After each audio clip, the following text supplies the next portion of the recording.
This video contains content sponsored by John Wilson Blades and MK Blades.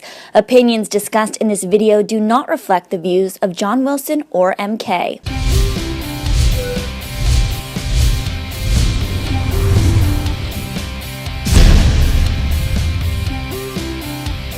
Hello and welcome to the skating lesson. I'm Jennifer Kirk.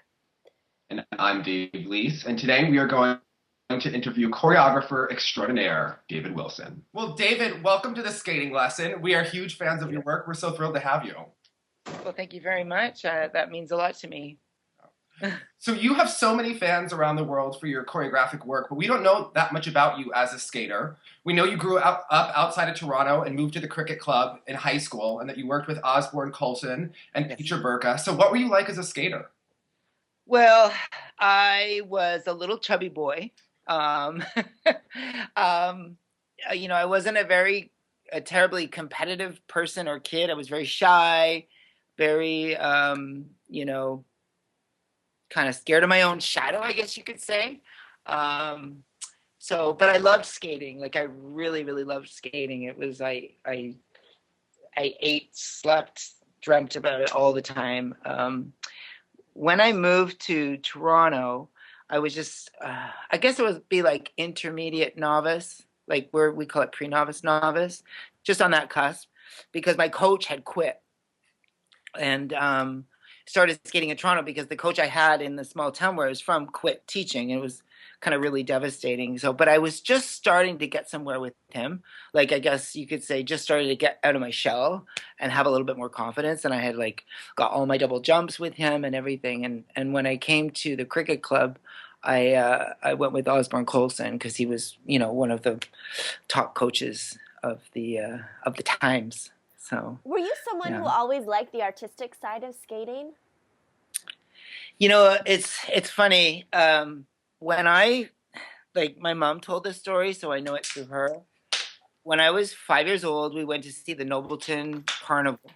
You know how every small town does a carnival at the end of the season in April or whatever. And apparently that's when, I was 5 years old, maybe my sister or something had a friend. I don't know why we went, but we went. And apparently I was like, oh, I want to do that, and asking, I want to do that. So the following fall season, when they do, hey, Hunter, sorry, I have a dog. Oh.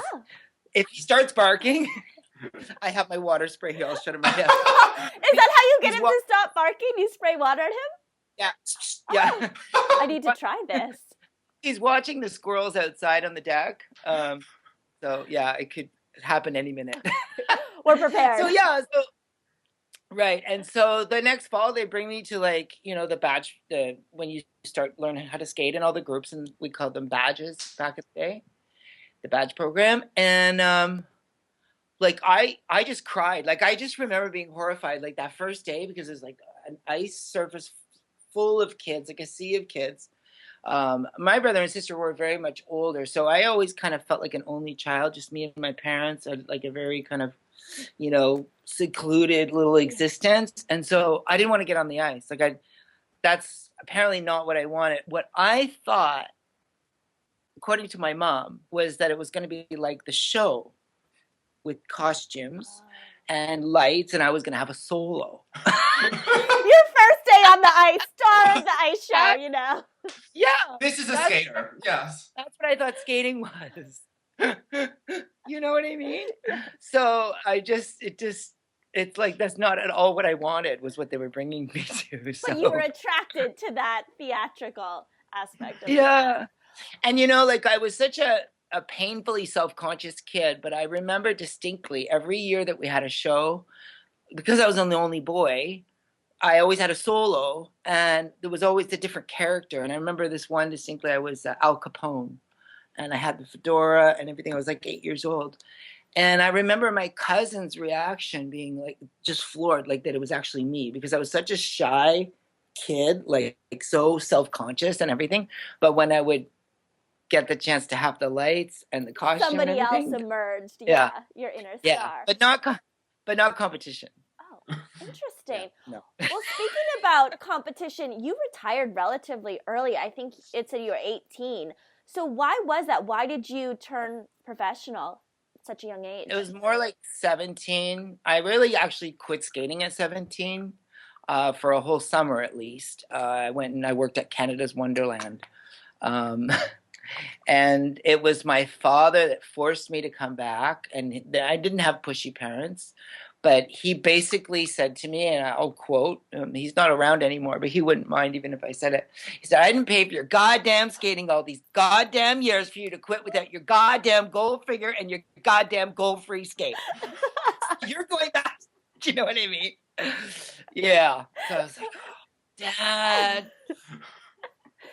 I just wanted to, like, work Be at a my part-time job. person. Yeah. I wanted to be a person. I mean, I felt like a big loser because, I used to do really well in figures and kind of hold on in freestyle. Like, I'm talking regionally. But then I had really bad, you ever heard of Osgood Slatters? Mm-hmm. Yeah. I had it really bad. And I never got into, like, I mean, I got a double axel, but I never got, like, the triples and everything. And even back in those times, like, I remember Lauren Patterson was our novice champion when I was novice. He had all his triples up to triplets, so I knew when I was 14 that it wasn't going to happen. Like, I just knew. But, you keep skating because, it's what you do. Yeah. That's what you do. And so, yeah, by the time I was 17, I just couldn't handle it. And Mr. Coulson was amazing. I'm glad I took from him, but he was tough. Mm-hmm. Like, people have no idea how tough he was. Not in a screaming way, in a really quiet way. He would say things to me like, you'll never do triples. You're too weak. Oh. Like this. Yeah. Do you know what I mean? Like, yeah. He was trying to tie me up, but it was like too little too late. Like, if my body wouldn't do it anyways. So yeah. It was... Years later, when I started, getting a little bit known for choreography. And the first time, like, I lived in Montreal the first 10 years of my career. And so one of the first trips, what Brian Orser asked me to do some choreography for him. We did our work at the cricket club. And then one of the other coaches started asking me to come and do, like, pre-novice girls short programs and things like that, right? And so I'm at the cricket club and I'm doing this choreography for whoever. And Mr. Coulson was there and he was teaching. And I was so nervous. just the fact that he was in the building, because he used to make me shake. You know what I mean? Funny how that never goes away. Like, it's always part of you. You're like, this is weird. Yeah. And I mean, I did love him, but he traumatized me at the same time. It's that weird relationship. Yeah. You're a loser. And he comes breezing over, because see, my father, okay, I should backtrack. When he obliged me to return to skating, I said, well, if I have to skate again, you're going to have to get me lessons with Pete. I want my coach to be Petra Burka. And I thought the reason why I said that is because, one, she'd been helping her mother, Ellen Burka, who I was also terrified of, even more terrified of, but she'd been helping her mother in the summers. And Petra was like, she wore black, leopard, fuchsia gloves. She drove a Jeep. She worked in television.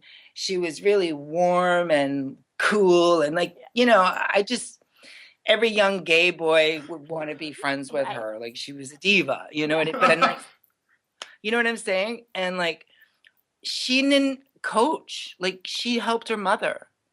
Like, she was just helping in the summer. So I thought for sure she would say no. But she said yes. My dad was very convincing. And so when I came back to pass my goddamn gold figure, my goddamn gold free, it was Petra who helped me. And she was wonderful. Like, I credit Petra with everything, because had I not taken from her, I wouldn't be doing what I'm doing today. She brought out your inner diva. Well, she made me feel like I might be worth something. Do you know what I mean? Yeah. That I might be worth something. Built you she up helped me as opposed to knock you Yeah. down. I mean, I passed my gold figure with flying colors.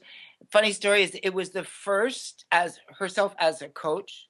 Like, she would ask her mother for advice, but I wasn't taking from Ellen. I took from Petra. She, her first test as a coach that she had to put in the test was my gold figure, and I passed with flying colors. So did you get to become friends with her and go shopping with her and all of that? Yes. We're good friends, and she still teaches, and she still asks me to work with, choreograph her kids sometimes. And yeah, she's a really bright light in my life. Petra is. Well, you did skate in the Ice Capades and get your moment underneath all of the lights and the costumes. So what was David Wilson, the show boy, like? Well, again, I wasn't a big star. I started in the chorus, because not being a champion, I mean, you had to have some kind of a title to be a principal, even back in the day. Was easy. There was more work than there is now, but you still had to as a boy, you had to have triple jumps, and you should have some kind of a title to get a principal role. So I started off in the chorus. I was a chorus boy, and I loved it because I had no expectations. It was really, joining the show was because I wasn't ready to go to university, like mentally, emotionally. I had no idea what I wanted to do. So I had friends in the show where they said, come and actually I had auditioned for Holiday, because what I wanted to do was go to Holiday because I wanted to see Europe. I didn't care about Ice Capades, or I didn't really care about the show. I wanted to, in my mind, I wanted to travel. And so Petra did absolutely everything to try to get me into Holiday, but I was too short. I wasn't fat anymore, but I was too short. It's not one, it's the other. Yeah.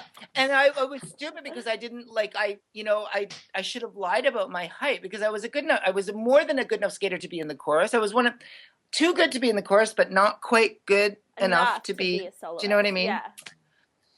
So I waited a year, and I sent again, and I, lied and said that I grew an inch, which wasn't true. At, 19, 18, I just grew an inch. They did not fall for it. So basically, I had a friend, Gordon Cornish, who was in Ice Capades, on tour with Ice Capades, and the tour came to Toronto. And Gordon said to me, why don't you just come and audition for Ice Capades? Tell them you're 5'10". You're a good skater. They're not going to measure you. Stand up tall. Trust me, you'll get in. I was like, are you serious? I can't do it. So I did it. I followed his lead. I went and did the audition. I said I was 5'10". I'm 5'7" and 3/4. Okay. And I got hired to replace someone mid-tour. I was gone in a few weeks. It was really sudden. And not on tour with him either. It was on another tour. And so that's how it started.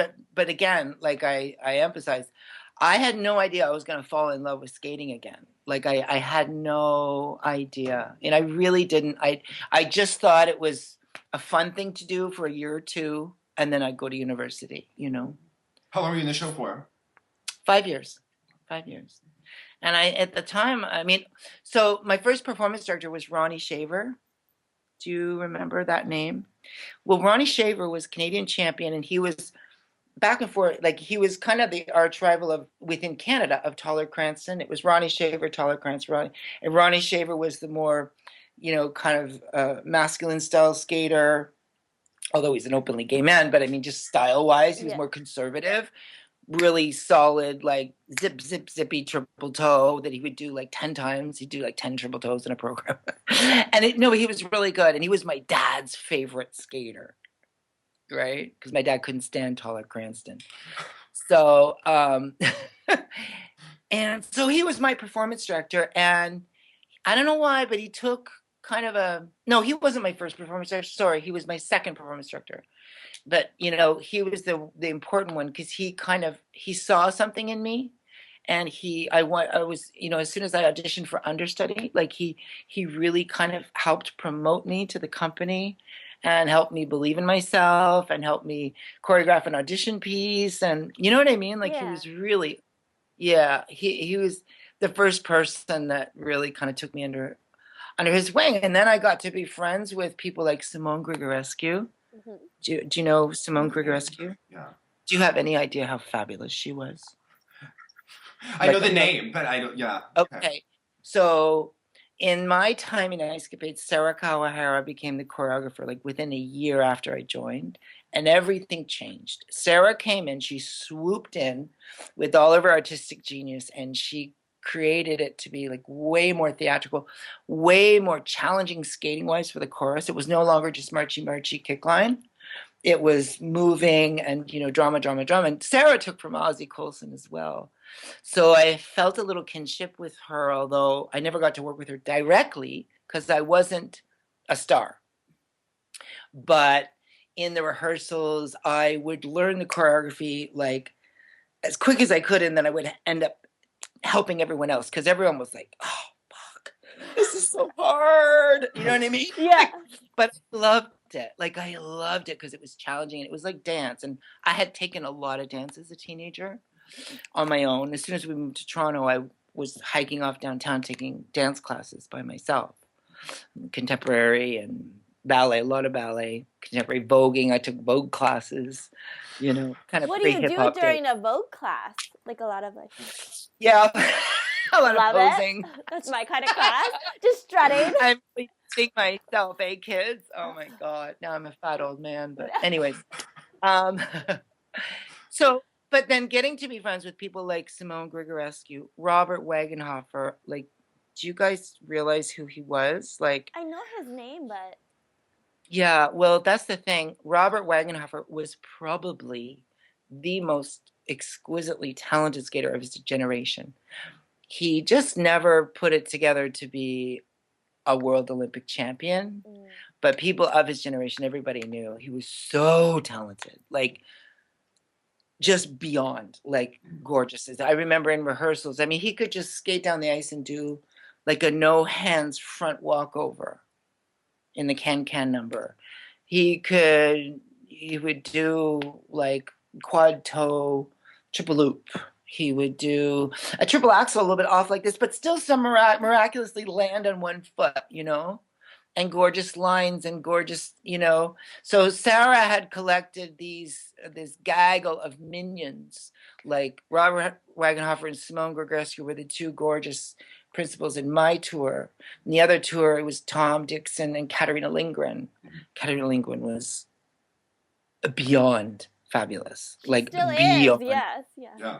Yeah. Oh, like, I just remember going to see some of, if we were close, if the tours were close, West Company would go see a show of, if the dates, sometimes they would play a longer, like they would open on a Tuesday. If we opened on a Wednesday and we were close, we'd go see their show.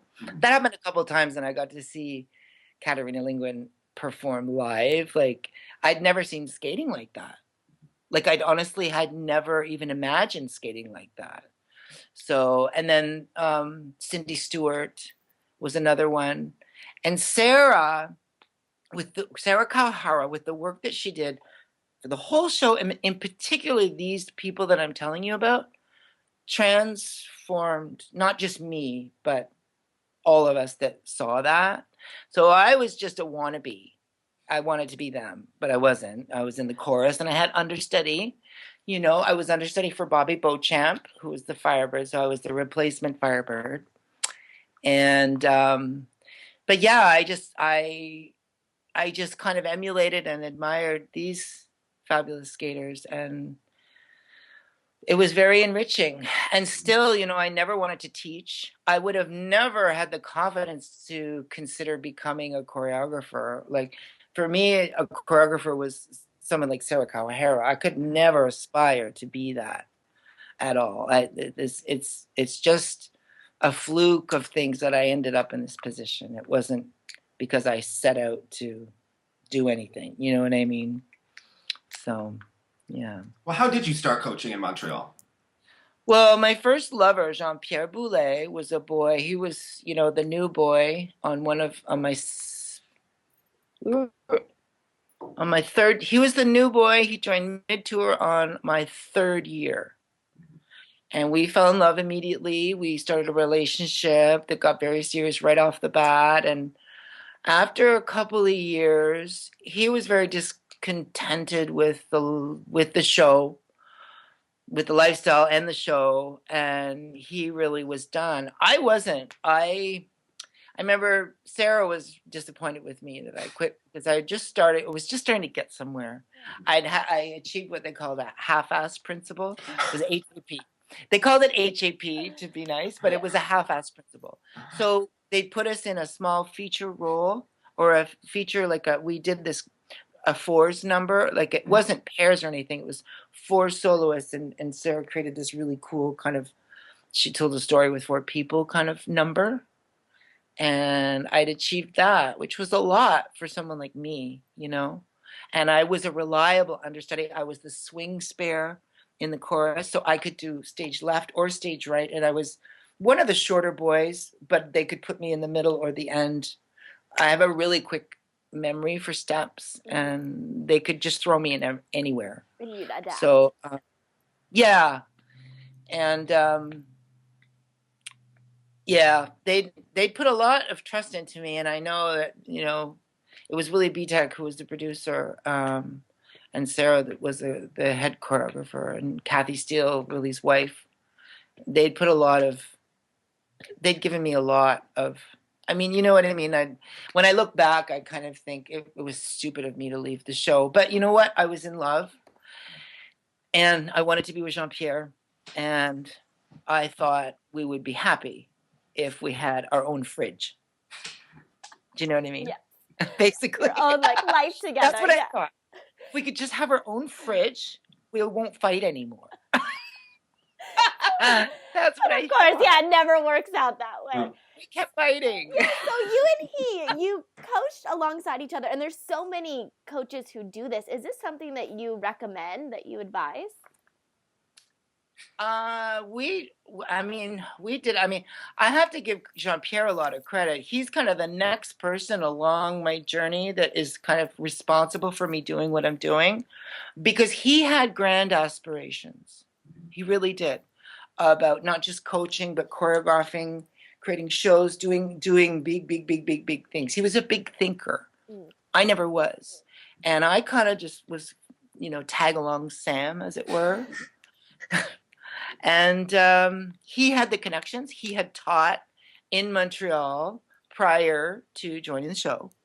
I had never taught in Toronto, and nobody would take from me in Toronto because I was a nobody in Toronto. So, you know, I mean, but Jean-Pierre was more of a somebody than I was prior to joining the show. His father had once been the president of the Quebec Association, so he had a lot of connections, and we started teaching alongside his ex-coach, this beautiful woman, Louise Seguin, who is a longtime partner of Tommy Litz, one of your famous skaters and coaches in history. And Louise was great with us, and we choreographed some of her kids. And then we started getting noticed by the local other coaches for doing choreography. And then we were also teaching. I mean, we coached a skaters who had novice boys championship in Canada.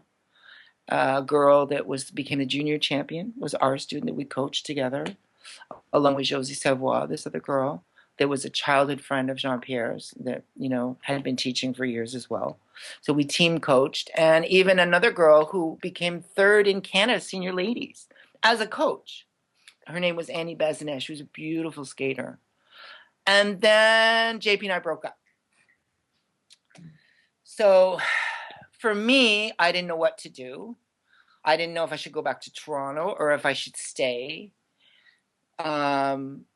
3 months after we broke up, my dad died. And I spent 2 weeks in Toronto, you know, to be there for my mom. And then I went back to Montreal not knowing what the hell I was going to do. But I went into the rink, and I was still teaching with Jean-Pierre and Jose, and we were trying to be cool with it. Yeah, you know? make it work. Right. I mean, don't get me wrong. I love them both dearly to this day. But at the time, it was really painful. And I felt like an outsider, you know. I mean, I spoke French by that point, but I just felt like an outsider. And something about losing my dad. My dad was my rock. My dad was this amazing guy who took care of everything. Anything, you had a problem, my dad would fix it. He was Mr. Fix-It. And something sparked in me. I went back to work. I went into work the first day, and I said, I can't fucking do this. I'm not doing this. And I went home, and I didn't want to bother my mom with, you know, my problems. She just lost her husband. So I called my brother, who's 13 years older, And I said, Norm, I can't do this. My brother's advice didn't sit well with me. He was like, oh, you know, your career is like tied up in this, and you don't want to make professional decisions based on your personal life, and you have to be smart here. And it wasn't bad advice, but I didn't like it. So I called my mom. You just need your mom. Right? I called my mom and I'm like, Mom, I'm sorry to bother you, but I can't do this. I cannot. I would rather work at McDonald's than feel the way I'm feeling right now. I don't know what I want to do, but I can't do this. She said, well, you know, dear, you can do anything you want, and you don't have to do it. Like, if you're not feeling good, then you shouldn't do it. You have to follow your heart. Like, my mom was very perfect mom advice. Yeah. Yeah, she was so sweet, and she just thought that I could do anything. And so what I did was I basically called all of our clients and said, look, my dad just died. My mom needs me. I'm going to spend more and more time in Toronto. I'm not available. So I can't, even if you want to stay with me, I can't. So you have to at least, you know, because I knew some of them probably might want to stay with me. I didn't want to play that game and steal anybody because I wasn't from there and I didn't want to be vilified. And it just morally, it's not who I am, you know. I respected JP and I knew that he'd been the leader of our little team the whole way through. So I couldn't very well, do you know what I mean? Yeah. Play those games. So all I had was 10 hours of choreographic work from other coaches per week. And I charged $30 an hour at the time. So that was $300. But my apartment only was like $450 a month. So I was fine. Yeah, you made it work. So that's how that's how I started. Well, what did it mean for you to have your first Olympian in '94 with Sebastian Britten? You know, it was the beginning. Okay, so from that's not very far after where I was at, my career, like, all of a sudden, like, well, within 11 months after my dad died, my mom died, and I had just started, you know, kind of identifying with this role as being, all I had was these choreography clients. But at the end of the summer, all of a sudden, I had more and more choreography clients. And then within a year's time, Sebastian, who I had said to Sebastian, you can't, I don't want you to decide between JP and I, it's not necessary. I'll choreograph one of your programs, he can choreograph the other program. Everybody's happy, and nobody, by the end of the year, decided he wanted to be, by the end of that first year, with JP and I not working together, he decided he wanted to be only working with me. And I was so nervous about that because I didn't want JP to hate me. I didn't want people to think that I had done anything. Sebastian and I had gotten quite close. We were only 4 years apart. So he had befriended me because I basically had no friends. Like, I mean, my whole life was JP. And then I suddenly was like, you know, this new city, not living in the same. We didn't live in Montreal. We lived outside of Montreal. I left that and I moved into Montreal. So, you know, and I just lost my dad, and he just really befriended me. And it was very innocent. It was just friendship. Of course, everyone talked otherwise at the time. Skating, honey. It's skating, honey. I know, right? I mean, and I grew up at the cricket club where it was Right. gossip central. You know, it's all rich people with idle minds. Right. I shouldn't say that now. Oh my God, that was politically correct. Betty, I really knew this was going to be an interesting interview. I love you. Yes, it's an interesting interview. So no, but basically, within a year or so, and then, you know, I would say within a year. By the time my mom died, I had this full-fledged choreographic career. I was asked to go to Australia. I was asked to go to Japan. I'm choreographing Sebastian. Then I'm choreographing, you know, anyways, people are going to Worlds and Olympics, and I felt like I didn't know what the fuck I was doing. I was going to say, did you ever have a moment where you're like, what if this runs out? What if I get on the ice to do someone's program and I just don't know what to do? Okay, you had those. You're human. Yes, and you know what my fear was? I had this horrible fear and almost like a sense of guilt because don't forget, like for me, a choreographer was Sarah Kawahara, and then a really fabulous artist was like Simone Gregrescu and Robert Wagenhofer and Tom Dixon and Katarina Lindgren and all these people, and Cindy Stewart, and these were fabulous people in skating, and I was just like, a wannabe, and here I am starting to get more and more of these great opportunities, and I just felt like, oh God, maybe I should tell them. Maybe like I felt guilty. Like people are gonna figure out like I'm a fake or I don't know what I'm doing. Like I'm gonna get found out, and it's gonna be all over the news. Do you know what I mean? Oh yeah. So I tried to just stay honest, and I think I never lied about my accomplishments. I never pretended to be someone that I'm not. And I always just tried to do the best I could for the people that asked me to work for them. And with Sebastian in particular, Jenny, I think you're probably the same generation as him, or I think I'm like, right after, but yeah, like we kind of had a little crossover. It was, yes, because I remember Jenny Kirk. I remember seeing that name, and I think it's around the time that I was still working with Sebastian. So you remember, he was beautiful. I mean, he was a special one. You know what? I remember the first time I saw him skate, I thought, oh. I was still on tour. Jean-Pierre brought me back to Montreal for the summer, and we went to see like a summer bursary show, I think. And he did this little number. It was actually to Vogue, and he did it with Julie Marcotte, who is now now everywhere. The pair herself. Yeah. For the World Paris Champions, and they did this little kind of duet, and it was Vogue, and the song was like popular at the time, and they were so great. And I remember just thinking, wow, that's like 17, just like pure beautiful talent on it, just like a John Curry, like just so graced by the gods, you know what I mean? And so I felt a deep sense of responsibility to dig as deep as I could within myself to give him everything that he should have. You know what I mean? Yeah, to make him shine as he could. Yeah. So, and then somewhere along the way, I realized that maybe I did know what I was doing, that maybe I do have a talent for it, and that I started finding my voice and really feeling my own inspirations. And it's funny, I had one really great conversation with my mom before she died. She came to see me work with Brian Orser one day at the Cricket.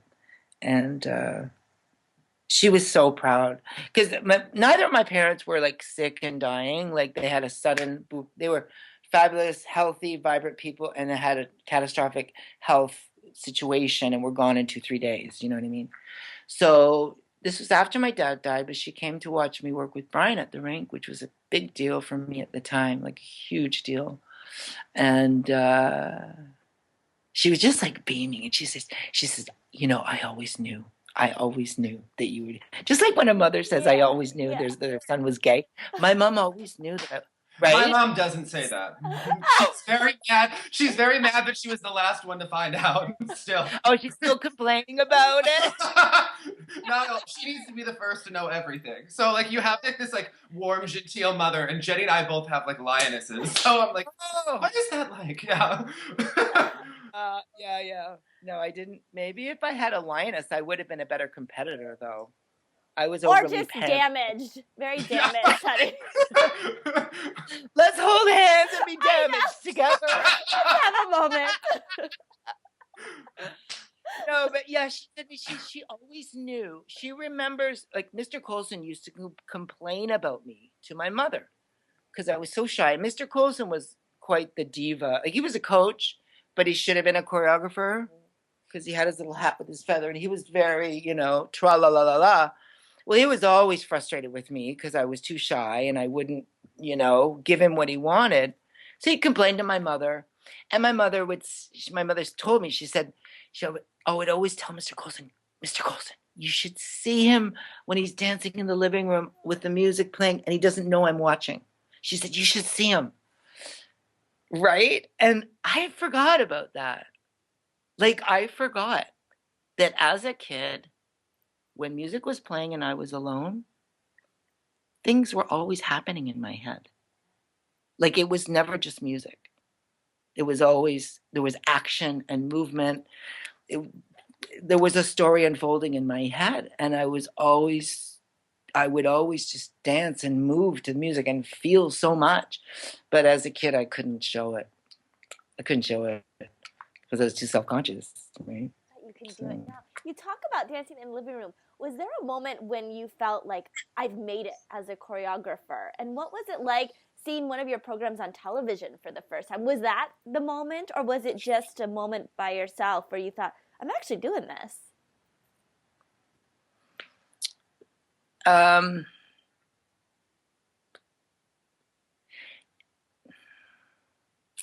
The first time I can't remember because the first time my work would have shown up on TV, I was still working with Jean-Pierre. So there was still someone or something to hide behind. Mm-hmm. You know, like you're not doing it on your own, right? So on my own, it gets foggy there, right? Because there was so much going on in my life. But I think probably the first time I really felt like, damn, I know what I'm doing, was 2005. I had been working for a couple years with both Jeff Buttle and Joanie Rochette and Cynthia Phaneuf and Sean Sawyer. Well, I went, and Canadians were in London, so close to Toronto. And so I went to watch, and I hadn't been to a competition in quite a few years, and there was a big buzz when I walked in because a lot of people didn't even know what I looked like. I was just a name, you know. And both Joe and Jeff had started to do well. Neither one had, Joe had been the Canadian champion before I started working with her. And then the year I started with her, Cynthia actually beat her. And Cynthia was a girl I worked with since she was little. But I kept going with Joe. So anyways, that Canadian championships, both Joe and Jeff skated like balls to the wall, lights out, blew the roof off the building. Like Jeff beat Emmanuel Sandou, who was, you know, the clear favorite, and Joanie that performance would have won Worlds. It would have medaled for sure at Worlds at that year. She did her Firebird, and Jeff, I can't remember what his music was. I worked with Jeff for so many years. I get them all mixed up. It was a Japanese name, that long title. I could never pronounce it. But Nakoya Katsi. yeah. Yeah, it was a Philip Glass thing. That wasn't the year. No, that wasn't the year. It was something else. But anyways, and then Sean, I think, came third and Cynthia came second. So I had like all these podium skates, and moreover, Jeff and Joe's performances were really like exciting, and you know, the media was all excited, and it was a moment, you know, and having that volume of work and them all doing well, I walked away from that, and I was able to kind of finally say, you know what? I think I have some confidence now. You know, that's where my confidence kind of started there. Before that, I was just scrambling, trying to keep up and trying to not fuck up. You know what I mean? Don't find me out, you know? Right? Don't stop this. That's how honestly, yeah. Interesting. So. Well, one of your muses, you talk about Jeff Buttle. So how did you first team up with him? It was because of Jeff's mom. Bless her heart. Leslie called me. Jeff's mom called me. He was 14 years old. I believe he was third in Canada in junior, if I'm not mistaken. And her favorite skater was Sebastian Britten. And she had decided that she wanted her son to work with whoever choreographed Sebastian Britten. So, yeah. Serendipitous, great lady. Yeah. Fantastic lady. She sent him to me. She sent him to me in Montreal. We started that way. And not too long after, I ended up moving to Toronto. So, but the first couple of years I worked with him, I was still living in Montreal. And, you know, he would come and stay, and I'd choreograph him and stuff. But yeah, he was 14. I still work with him. I'm going to be doing a piece for him like in 2 weeks. Like, you know, I did a piece for him that he did in Japan Open earlier. well, just late last year, and then he'll use that on Stars, and we got to do another piece that he can do on Stars. So I mean, I keep saying to him, Jeffrey, aren't you like bored? Why don't you go work with somebody else? You sure you don't want to work with somebody else? But we just really we laugh about it now. We have a really good rapport. Jeffrey has no boundaries, either physically, capacity-wise, skating-wise, or creatively. What we share is we both are very versatile and very diverse in the kind of music we like. So it's all about just kind of exploring and pretending we're a totally different person. It's a new day and let's start everything from scratch. So I've been really blessed to work with someone like him because it's, expanded my horizons. Like, sometimes the people you work with are so good. They force you to grow, and it's mutually feeds each other mutually, Well, Jeff, and look at it now. Look at the work he's doing as a choreographer. Say, do you have a favorite program that he's done as in his own right as a choreographer? Well, I mean, both of the short programs that he did for Yuzuru and the short program he did for Patrick a couple years back, the elegy that he did for Patrick, that short program, that started off as a show number. And then the guitar piece that he did for Yuzu and the one Yuzu's doing now. I mean, come on. This is a brilliant person. Like, Jeffrey is so gifted. And I always knew that. I mean, you can see it. This is no surprise to me, What did you first see in him? Sorry? What did you first see in Jeff when you started working together? I mean, he's an intensely intelligent person. He's like a really intense person. I mean, he was all on the road to. He'd actually was in first. When he was like 19, he enrolled. He was like completely honors school wise. He was always in the honors roll. He was in chemical engineering first year. And I think like full scholarship, if I'm not mistaken, or like close to it. Yeah. Smarty pants.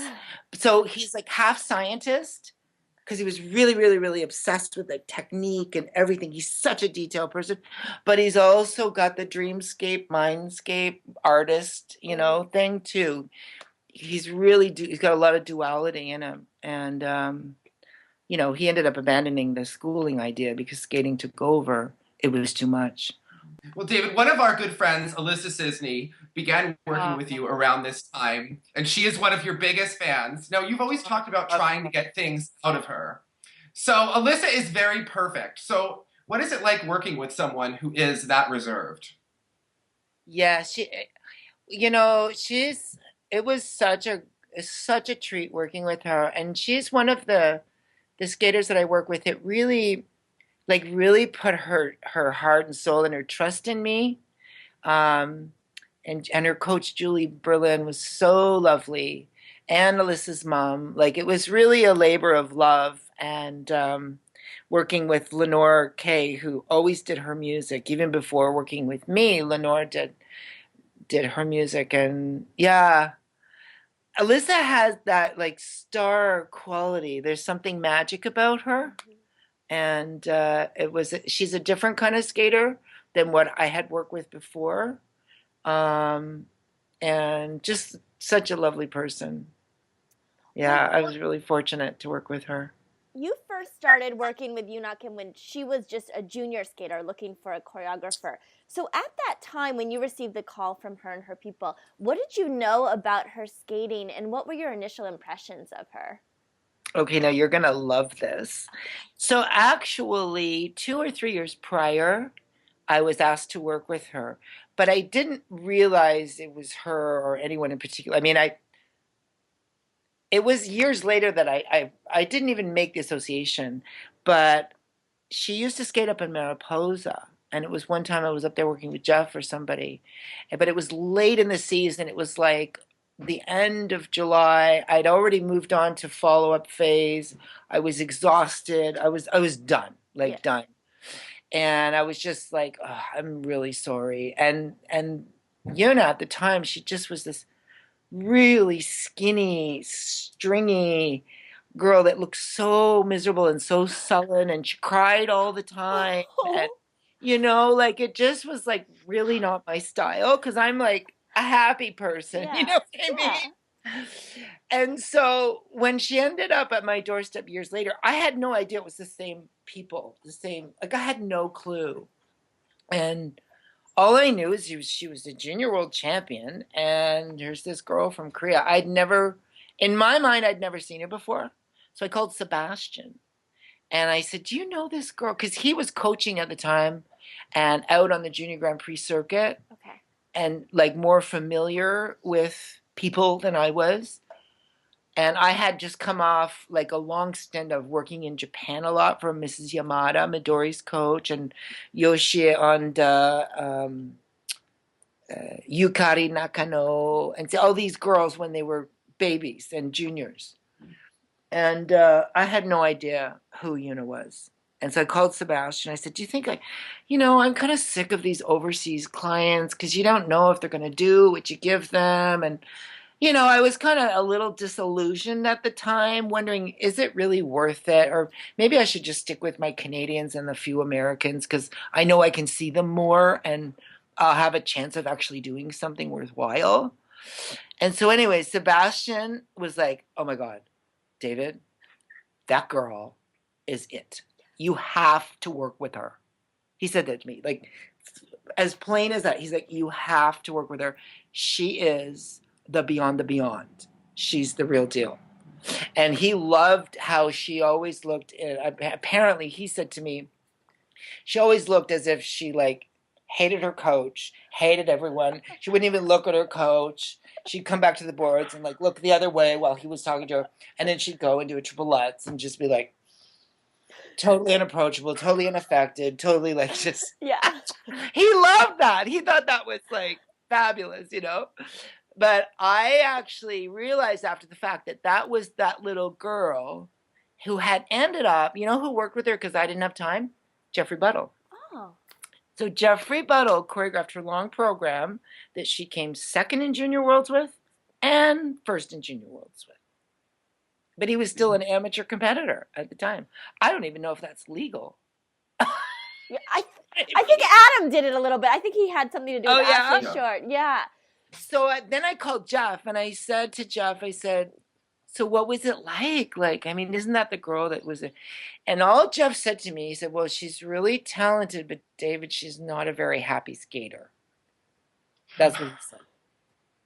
So I had Sebastian on one hand and I was like, okay, I'm going to give it, I'll give it a go. Yeah. I'll give it a go. Do you know what I mean? And that was it. I spent the first 3 months, my main focus in life was to get her to smile. Like, seriously. That was like my everyday mantra was how can I be goofy enough that she's going to actually, more than smile, even like laugh. You know what I mean? Like. So how did you finally crack it? I don't know. I'm just relentless. You know what I mean? Like, I don't know. I mean, she chose to open up to me. I have to say that's to her credit. She could have not. She could have just thought, oh, this guy's an idiot or a buffoon or whatever, and just brushed me off. But she didn't. I think her mom had high regard for me. Her mom loved all my programs for her. Her mom is actually very much like of an artistic soul. And she loves all the artistry, and she loved my work for Jeffrey. She loved my work. She knew everything I'd done. So, and I think on some level, the mom knew that she needed someone like me to help open up her daughter. You know what I mean? Yeah. Because she didn't know how to get there herself, So, yeah. You said that she's a shy personality, but she can command an arena like no other. So when did you notice that she really did have that ability? Well, it was Worlds that first year. So it was Worlds 2007 because she came 2006, like right after.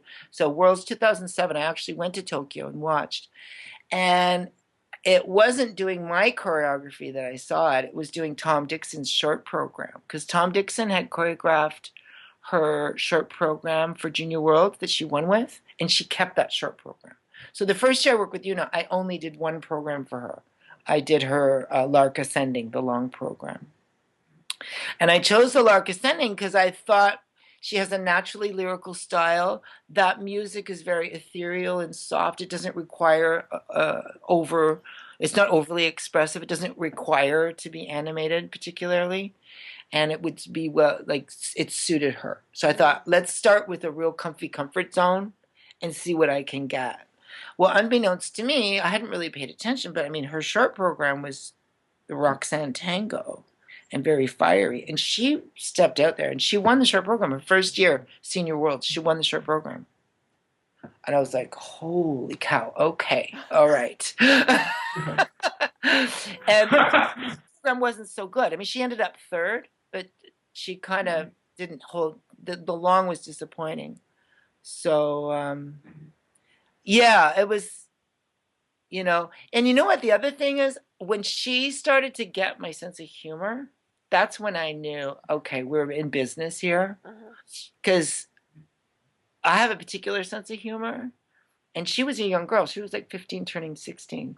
But quite early on, I knew that she could get where I was coming from. And even with the language barrier, she started to get me.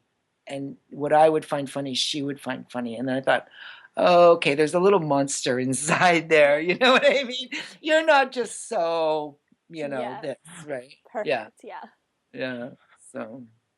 One of the things we've noticed over the years is that you have a skater like Sasha Cohen or Michelle Kwan, and they're really known for their lines and their leg extension. But Yuna, her arms always stood out in all of her programs. So is this something you developed consciously with her? No, I mean, I just, Yuna's a chameleon, and she kind of modeled herself after what I was giving her. Like I have to say, out of all I've worked with some really fabulous skaters over the years, but I have to say, out of any of them, she is at the top of the list in terms of how quick she learns and how immediately she can mimic what you show her. And I also know that that's not just because I'm so fabulous. Like the hip hop teacher, the hip hop classes told me the same thing. Like, she is brilliant. And also musicality. She hears music on a level that rarely people do. She's never off of her music, ever, ever. Like, it's intrinsically in her. Those things, you're kind of born with them. They're really fun to work with, but that's like a God's gift, in my opinion. You know what I mean? Like these babies that can just play Mozart on the piano. Right. It's just like that, I didn't know she had these abilities beforehand, but they were there, and it was like, oh, wow. So much to utilize when someone does that. Yeah. Because as a choreographer, 90% of the energy that you put in is like, you're not on your music. You're not on your music. No, you're not on your music. They're never on their goddamn music, and they don't even realize it. That's like the biggest thing in amateur skating. Whereas this girl's just like, oh my God, she can't not be in her music. Like, if she's off her music, she gets bent out of shape. Like, she's got to be right in the phrasing, That was a treat. Because even Jeffrey, as a young boy, he was always a count of 8 ahead. I spent years. I mean, he came, I'll never forget, the first time he came, third. It was first time he won a medal with me, like in senior. He came third at senior nationals, and his long program was, the Italian movies, the one about the street, the bum in the street. I'm getting old. The name is Nino Rota wrote it. Anyways, so this beautiful, Italian film music, and La Strada. There you go. Bing! And he skated great. He skated clean. He was all proud of himself. And I remember our first conversation after, because when I watched, I was like, I mean, I was happy that he did well, but like literally, like I just remember distinctly, like the most crucial moment where the crescendo comes in and he's like running and he does like a big whatever. He was literally a count of 8 early. Oh. And I said to him, Jeffrey, realize? And he didn't realize because he was so caught up in skating clean and the moment and the performance. He really wasn't skating with the music at all. Like he had to learn that. That was a long and arduous process with Jeffrey. Like I remember when he first when he first got asked to do Stars on Ice, he was still amateur. So then you're doing like show numbers and you're, back to back with Kurt Browning. And I went to see him in the show and I'm like, you need to chill, you need to relax and wait for the note and just be there. Don't be so up on it. You know what I mean? Right. Like it's anxious. Yeah. So I said to him, I said, just go, you're on the show, you're on tour, go and watch Kurt perform. Watch how he hangs on every note, how he looks like he doesn't care, and then boom, he's there. You know what I mean? That's how you have to, yeah, it has to be that deep inside of you. But for him, because Jeffrey's very type A, he had to work on that. Yuna never had to work on. I never had to develop that in her. It was just there. This girl's brilliant, like brilliant. She can dance, she can sing, she can. I mean, everything. Well, in 2008, you choreographed a short program to Yuna Kim to Dance Macabre that I think has been copied and emulated at every provincial and regional championship since. Yes. So what was the inspiration for that program? I even get asked to do Dance Macabre for other skaters, like boys, pairs, like everybody. I my synchro team this year, we did Dance Macabre. What was the question again? I'm sorry. What was the inspiration? I guess, how did you come up with this program? Yeah. So, okay, the first year with Yuna, like I said, we did the Lark Ascending because I wanted to choose something that I knew in my mind was because I didn't know what kind of expressions I could get out of her. So after we saw that, we knew that she could do the tango thing that Tom made for her, which was a fabulous short program. But of course, I didn't want to repeat that. Like, you got to go a different direction all the time. So the next year, I think we did the Die Fledermaus because I wanted to see, can I get a little bit of flirty? Can I get a little bit of you know what I mean? Yeah. A girlish. And Die Fledermaus is a comedic operetta, and it's a farce. They're all running around sleeping with each other, and it's very, cheeky. It's a cheeky thing.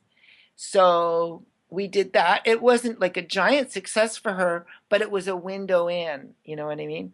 By the time we got to that third year, we were honing in on our parameters of what we thought we could do. Like, had I never done Die Fledermaus, we never could have done the Bond Girl, So Danse Macabre was like a shoe-in obvious choice because we were looking for something intense because we knew she could do intense because she'd done it with Tom's Tango, which was fantastic.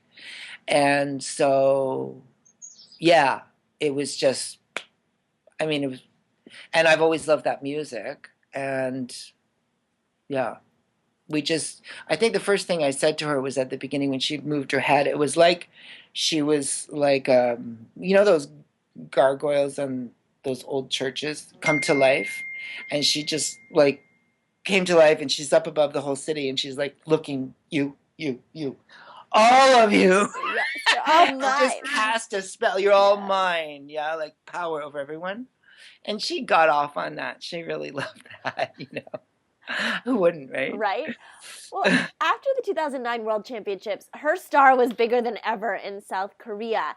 How much pressure did you feel heading into the Olympic season because you were going to play such an instrumental role?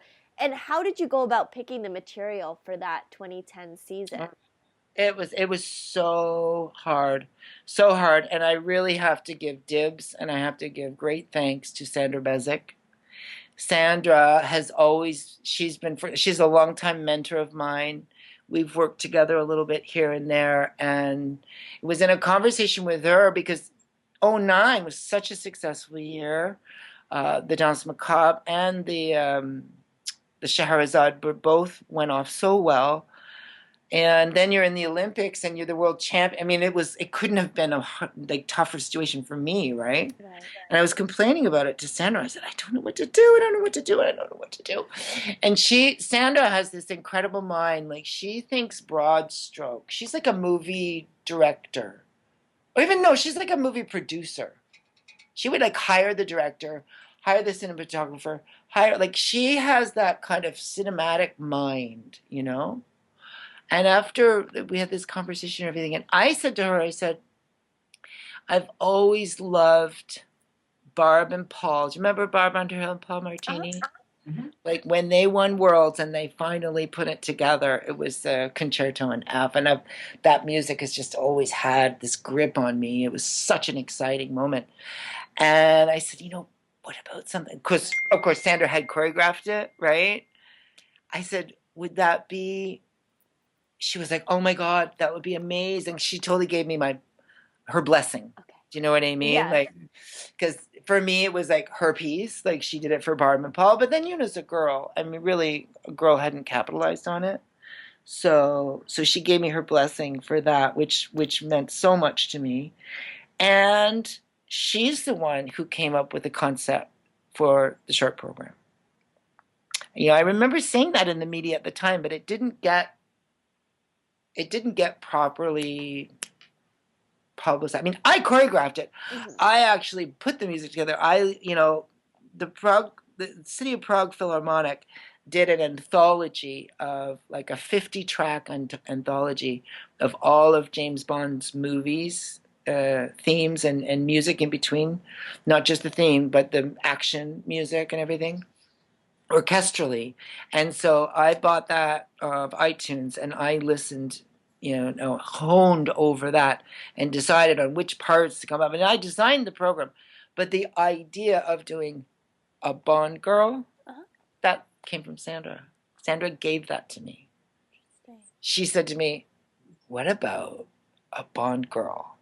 Like, you don't know if she's good or bad.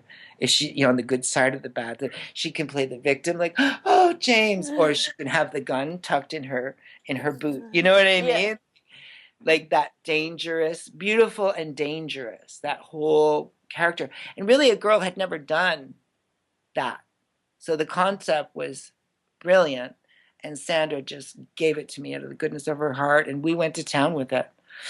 I'll never forget, we brought Sandra in one day to see what we'd done. And I was so nervous because she's one of my idols, right? Grand diva choreographer. And she just loved it. She just loved it. And I remember it was her that, like, you know how Yuna used to do her layback? Uh-huh. And she came out and she did kind of like an inverse bower. Uh-huh. I had already set the movement and everything because Yuna was very good at that thing. And it was Sandra that saw the moment. She did her inverse bower and went down. And it was Sandra that saw that she just reached for her gun and just brought it up to her thigh.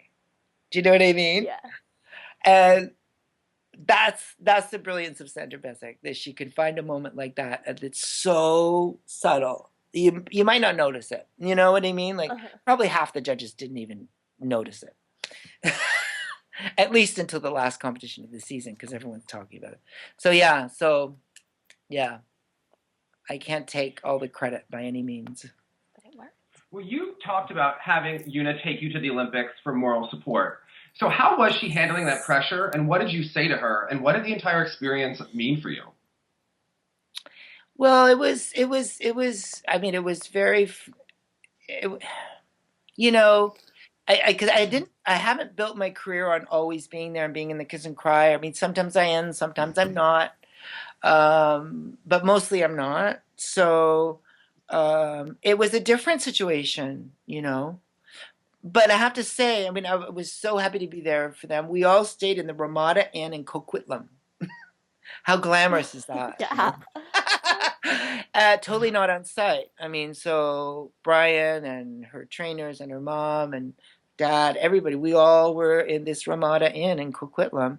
And Brian and her would go to do their thing every day, and I would go and sit in the stands and watch with her mom. And I think, I don't know, I didn't really know what to do or how to make myself. I mean, it was just I only saw her before and after, so I just tried to keep it normal and just, I really was just there for moral support and as much moral support for Brian as I was for Yuna, you know, because Brian got thrown into a situation like fast tracking big time and, coaching 101, right? Like, Yeah. Yuna was his first real student. Can you imagine? Like, so I always tried to be there for Brian and moral support and any kind of perspective I could share that would make him feel supported, Well, But I have to say, part of me was it was a little bittersweet because anyone close enough to us at all knew that I was much more than a choreographer to Yuna. I mean, I was part of the training every day. I mean, and even Brian will say it, but we couldn't get accreditation for me. Choreographers, we're kind of a necessary evil, and the way the ISU and most of the country's associations are set up is that there's this, the choreographers don't need to be there, and there's almost like we're almost like it's very kind of like it's really a contentious issue when you want to bring your choreographer. It's not easy, so I don't show up very often simply because it's not always that easy to get accreditation. Maybe I'd do better if I networked more, but I'm just not that kind of a person. So there was a little aspect from my own heart of feeling like I was on the outside looking in, which is kind of how I've been my whole life. So that was hard. I remember flying home. I mean, it was such a glorious moment. I sat in the stands with good friends of mine, and then I knew where her mom and dad were sitting, and after the long program, I went running around to them. We had our moment. There was Korean media around, and everyone's crying and thanking and blah blah blah blah. And but I didn't see Yuna for like 5 hours later. By the time they get through all the media and they come back to the hotel, it was very anticlimactic, And so when I flew home, it felt a little surreal. Like, did that really happen? Was I even part of it? Does anyone know that I choreographed her? That was my heart out there on her sleeve. She wore my heart on her sleeve, And it was yeah. It was a strange thing because on one hand, I never felt more fucking confident in my goddamn life because I brought that girl along with Brian and Tracy from somewhere to somewhere. Like, she was already good, but it was really pivotal what we gave to her. We transformed her and we turned her into a star, not just a skater, a star, and she's making $50 million a year doing her TV commercials and all that. Don't think that would have happened had I not showed her how to be a performer. Do you know what I mean? So it was hard. It was hard because, I felt like, that this was really an experience that left me sitting in a very confident place because it was a 4-year thing. It wasn't like somebody comes and you choreograph them and they go and they win. No. It was 4 years of a journey, you know what I mean? And such a perfect moment. But then on the other hand, I felt completely unrecognized. And, I didn't get any glory over it whatsoever, that's not why I do it. But we're all human beings. Right. I didn't even do one interview, like nothing. Wow. Nothing. Because it was in Canada and it was all, Brian Orser, he's this iconic figure for us, and he never won, and then he's got this girl who wins in Canada. That was what the media, it wasn't anyone's fault. It wasn't Brian. That was the storyline. That was the storyline. And I was actually with Brian a lot of the time.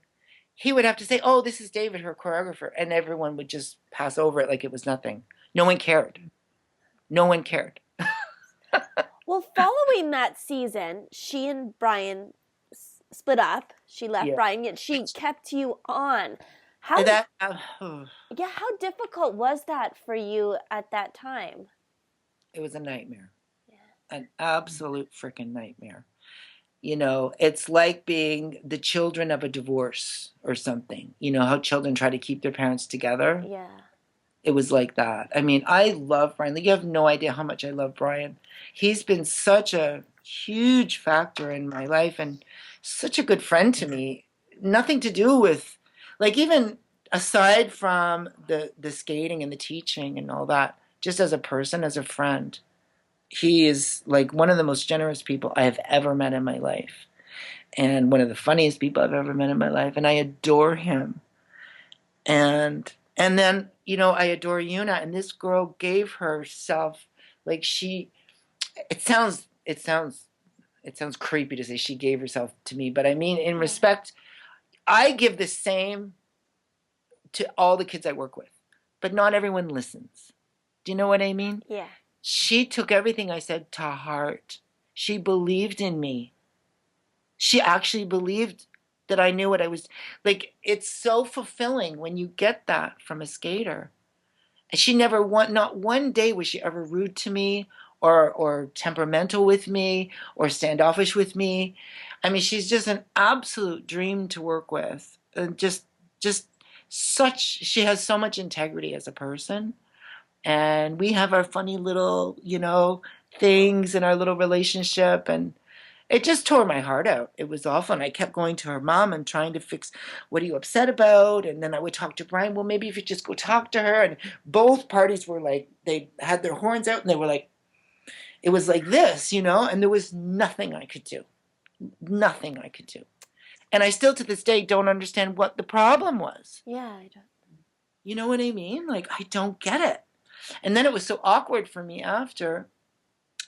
They actually asked me if I would coach her. Like, if I would just, because really, like, her mom is her coach. Mm-hmm. You know, like most of the Asian skaters, their mom is their coach. Right? Let's be honest. No. Let's be honest. Right? So, and Does her mom still write down all of her jumps in the notebook? her mom, show her in this document. her mom is helping all, her mom is helping all the parents of the young Korean skaters learn how to coach their kids the way she, oh yeah. It's the way they are. You know what I mean? You can't fight it, right? I never tried to get in the way of their, like, you know, her mom's always said to me, I said, look, if ever I had a concern over something, I would, that's kind of the role I took on right away, because I knew it would be overwhelming for Brian to be in that role.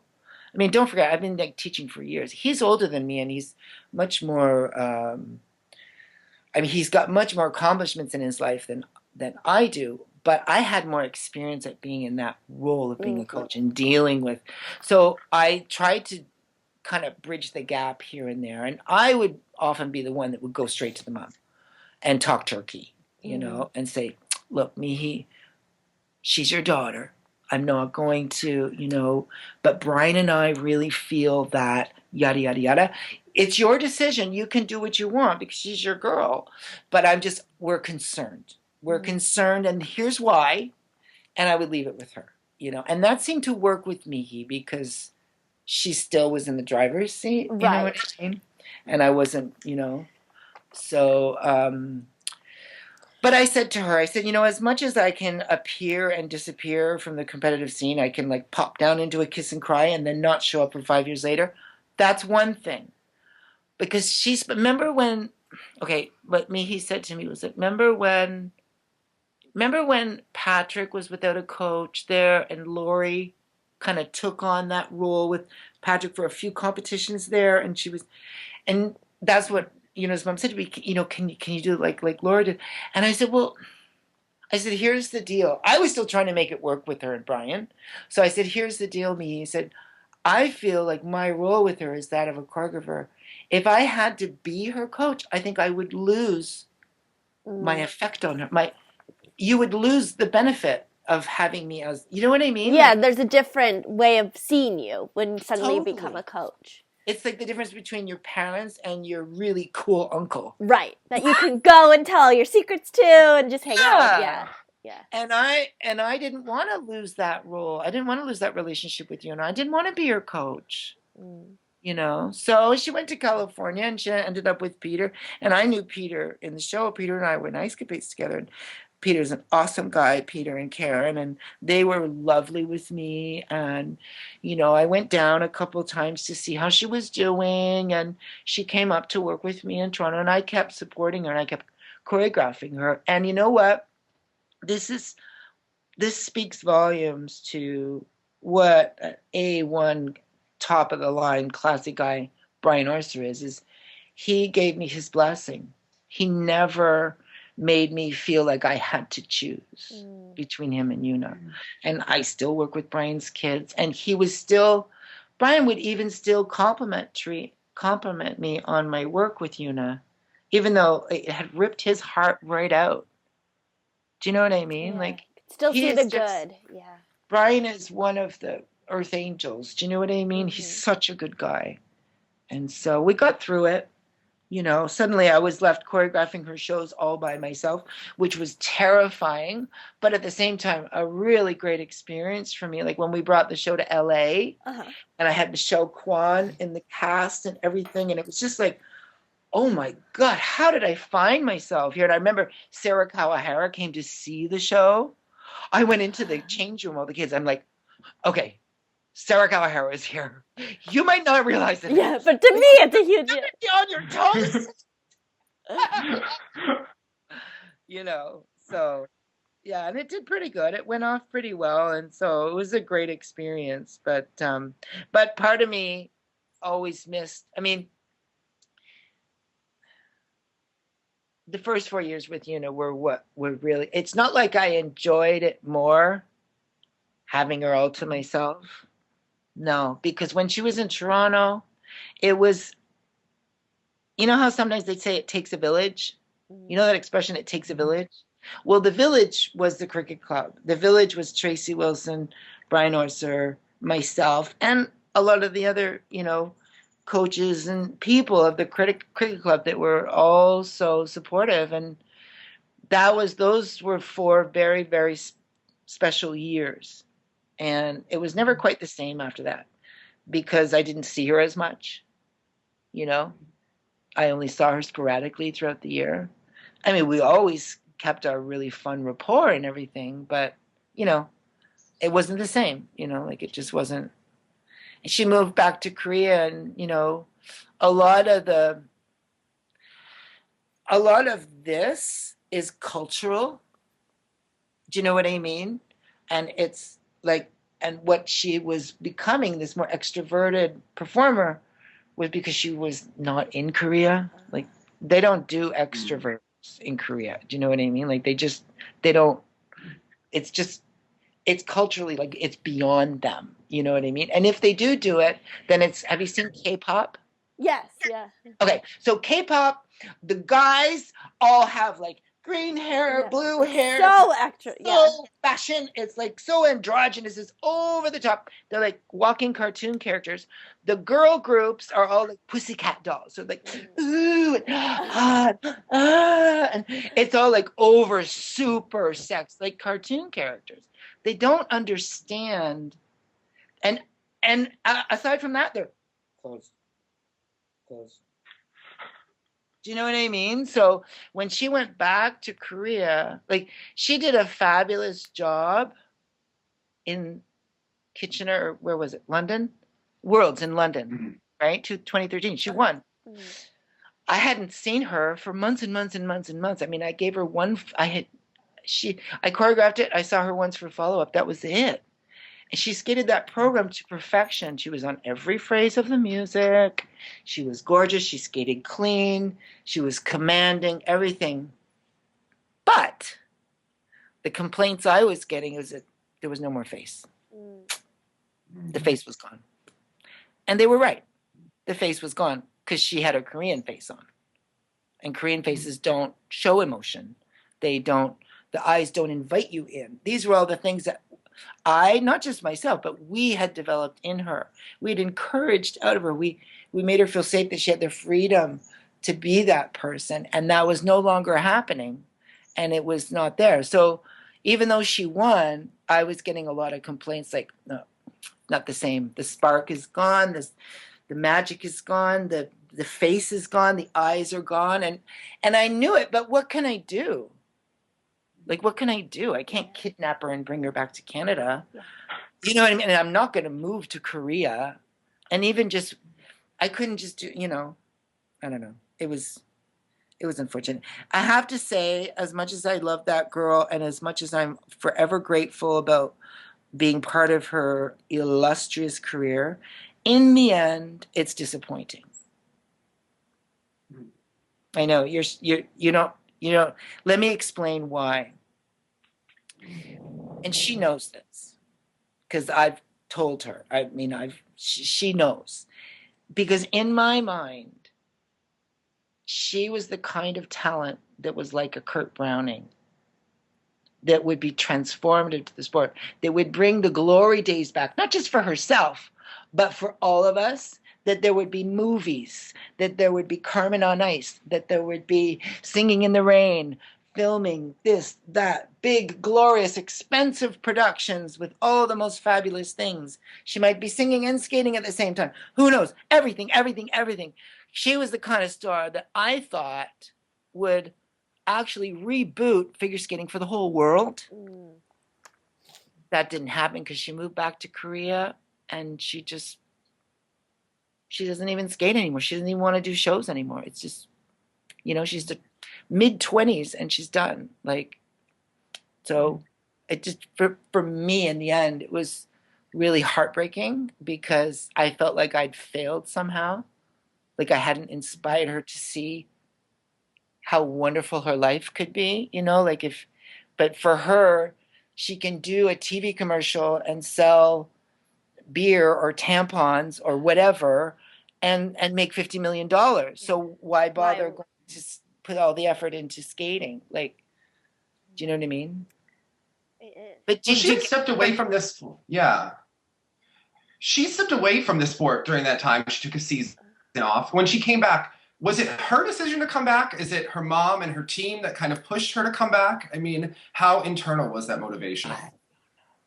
Probably pushed. Probably. You know, the Asian cultures are very steeped in, you know, you don't shame your family and you do it for your family and your country. The individual is last. And that's not just Korea, it's China, Japan, the Asian cultures in general. The individual comes last, not first. They're opposite to us. So it's quite normal that there's this sense of obligation to the country, and that's not even abusive. For them, that's honorable. Do you know what I mean? So I don't know. I mean, I think she must have found it in herself somewhere to want to do it, because Yuna's the kind of girl that she can't be fabulous unless she wants it, you know? So she must have found it on some level to do that comeback in 13, because she was phenomenal. You know, face or no face, she was perfect. But for Sochi, I don't know. Well, you know, I was too far away to really know the nitty gritty. Sometimes her manager would call me and say, "Can you talk to Yuna? Can you talk to Yuna?" You know, like everyone would turn to me. Brian would turn to me. I got back from Beijing working with these Chinese skaters, and it was 2009 Grand Prix season, so 2008 of the 2009 season Grand Prix. Yuna was having a meltdown. Can you talk to Yuna? Like, everyone turns to the choreographer when it's more like emotional issues, you know? So the agent, the mother, the coach, everyone, get the choreographer to talk to me. We always were the ones that called in to, like, you know, see if we can, you know, whatever. Get to the bottom of whatever's going on. Yeah. Well, in addition to working... I just wanted to ask, for Sochi, you said you didn't know, but in her comeback, we didn't see her compete on the Grand Prix that season. At those Olympics, you know, there's been so much debate about the result. Do you feel she deserved to win in Sochi? You know, it's really hard for me. I mean, I looked back at it several times, and I mean, Yuna was not at her best. That second triple Lutz was clearly under-rotated, although they didn't charge her for it. She got away with that. It was clearly not her best, like jump-wise, technically. I thought the performance was lovely. I thought she did the program wonderfully. The problem is, Sotnikova gave the skate of her life. Do you know what I mean? Like she blew the roof off. The energy, it was, and I can only imagine what it was like live. Like I'm only watching from TV. And that girl just, she had the skate of her life, and she's an exciting talent in her own way. And those big ginormous jumps and the fabulous spin positions and the energy and the pizzazz, and it was really something, you know. It was a little strange that in European Championships, which was only about 6 weeks before, she did a very similar performance, almost as good performance. And then suddenly, I mean, I think technically maybe she didn't have the triple was the only difference. She made no mistakes, but it was almost two almost identical performances, and she won Europeans. But her artistic points at Olympics were suddenly 12 points higher in 6 weeks' time. Just saying. So I don't know, but I mean, I thought her performance was fantastic. I mean, years ago it would have gone to Yuna, you know, like in the old system it would have gone to Yuna, because it's not like Yuna fell on her face or anything. No. She had one squeaker of a jump. Everything else was perfect. So, and she won by she came second by a very slim margin. So it would have just been a matter of keeping the artistic points a little more. Like Yuna actually did get higher artistic marks than Sotnikova, but not enough higher to win. You know what I mean? Listen, I try to stay out of it because I'm not by nature a competitive person. I do my pieces. I love the kids I work with for the most part, if they're nice to me. And I'm really happy when they skate well. I'm most happy when people love what we do, like the fans. And if they win or the judges like it too, that's kind of like the last thing on my list. Do you know what I'm saying? Because otherwise it makes you crazy. You know, I've had skaters that it's such a fickle sport. Like they go out and you do the program, and the program's fabulous, and they miss one jump and it's like a whole hum reaction. Then they go out and they skate clean. The program wasn't even as good as when they fell, and then everyone loves the program. Right. And I'm like, oh, you know what I mean? Like I try not to get too focused on the results, you know. But of course, had Yuna, I don't know, had Yuna won that second Olympics? I mean, you know, I'd like to say it would have changed everything, but maybe not, because look, she doesn't even skate anymore. You know, would it have made her want to have the career of my dreams? Like my dreams for her, she'd still be skating. Kurt Browning is still performing. He's my age. We're the same age. She's freaking 25 years old. She'd still be skating. Making shows and hiring skaters and talk some sense into her. She should be giving back and making the skating culture more rich. No? Am I wrong? I agree. I think there's a certain obligation. I think we all hope that she gets Buzz to come back as well. What's that? I think we all hope that she'll get that bug to come back. Yeah, maybe she will. I don't know. I mean, even if it wasn't involving me, I would cheer from the rafters because she's such a talent. I think it's a horrible, horrible shame that she just had this brief professional career. Sort of. She didn't really have a professional career. She did 3 shows twice a year in Korea. That's not even a tour. That's nothing. She has not had a pro career. And we put those shows together in 2 days. When I did Ice Capades, we rehearsed for 6 weeks. That's what I wanted. I wanted the opportunity to make something that was really amazing with money behind it and time involved and bring all these talents and show these young kids how much fun we used to have when skating meant something. Because these young generations, they don't know. They do Stars on Ice. They rehearse for 3 days. They do whatever show in Europe, Art on Ice. They rehearse for 2 days. It's all thrown together because nobody wants to spend the time or the money to do something truly artful and meaningful. And it was my dream, thinking that Yuna would be that opportunity to create that. I always tell the kids, like, the most fun I ever had was in rehearsals. Like, rehearsing is a bitch, but it's the best memories you can keep for the rest of your life. You know what I mean? It's like a bad road trip. It's like so much funny stuff comes out of it, like, and at this generation, it's so fast food. Like, oh my God. It really is, Jenny, like, and Dave. Like, it's just so fast food. Everything's got to be like that, Why isn't there... and I thought, would be the one that could kind of bring that back and, show, but she never wanted to. So you can lead a horse to water, but you can't make him drink. You know what I mean? One of the things we notice here, speaking about Asia, is obviously there are a lot of Hanyu fans that came all the way here, which is really great and really exciting. It's wonderful to see. Absolutely, yeah. Especially I had to make there's a lovely woman who follows me on Facebook, and for whatever reason, she assumed that I choreographed his short program, and she did a post with, with like, how do they say when you attach someone's name? You tag. Tag. Well, I'm tagged to the post. As David will do a fabulous job, blah, blah, blah, blah. So I had to, like, say, actually, Jeffrey Buttle did this exquisite piece. So, I had to clarify because... That was going to be because many choreographers have been like, I know, it would have been easy, right? Yeah. Just you have integrity, David. But Jeffrey's my boy, so I am proud of it, kind of in a grandfatherly way, I guess, because I still choreograph Jeff. Yeah. He choreographs Yuzuru. It's all you. Well, one of the things we wanted to talk to you about is that obviously Hanyu is such an immense star in his country.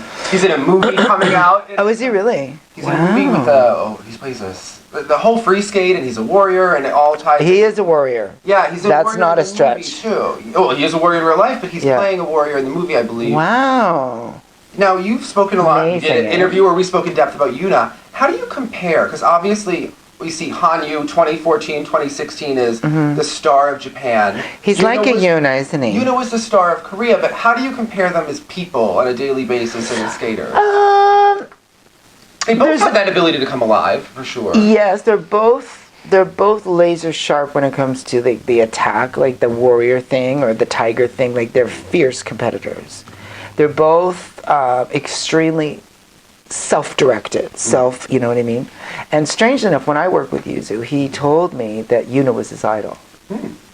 He idolized her. Okay. And I don't think it was just for her skating. I think it was the way she did it. Okay. The way she commanded those 4 years. Do you know what I mean? Like, he wanted to be that kind of a force, And he wrote me a letter that was just so touching when we were trying to prepare his Olympic, like trying to find this Olympic music, like for the Olympic long program.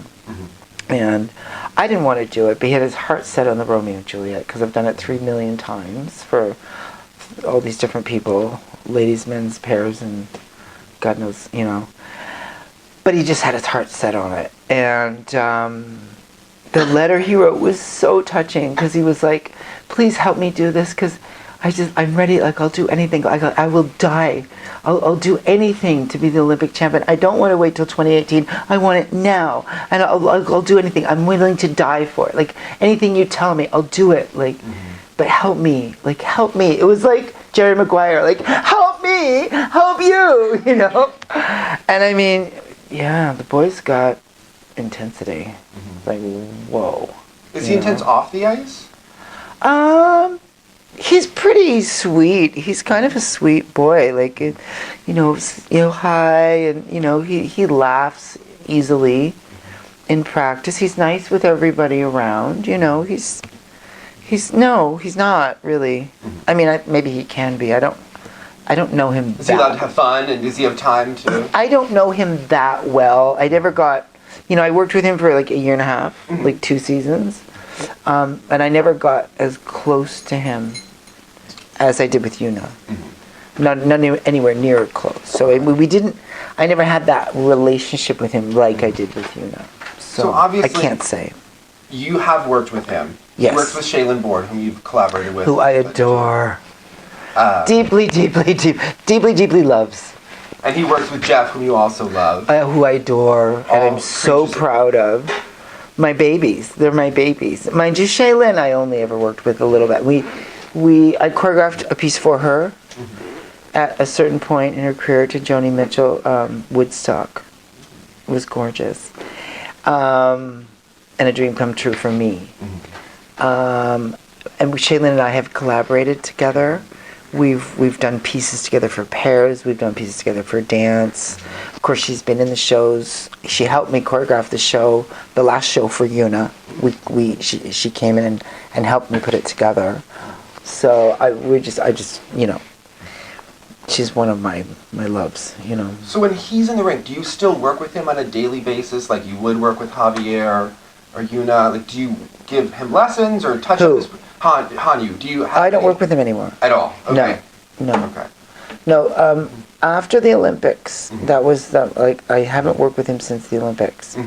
The following year, he did the short he did the fabulous electric guitar short with Jeff, and then the Phantom of the Opera with Shay, and then he did this Chopin short with Jeff, and the Japanese Warrior with Shay. Okay. So, but No, keep going. well, no, I'm happy to see that he's followed through. I have to say, I've worked with a lot of Japanese skaters, and I love Japan, and I love Japanese skaters.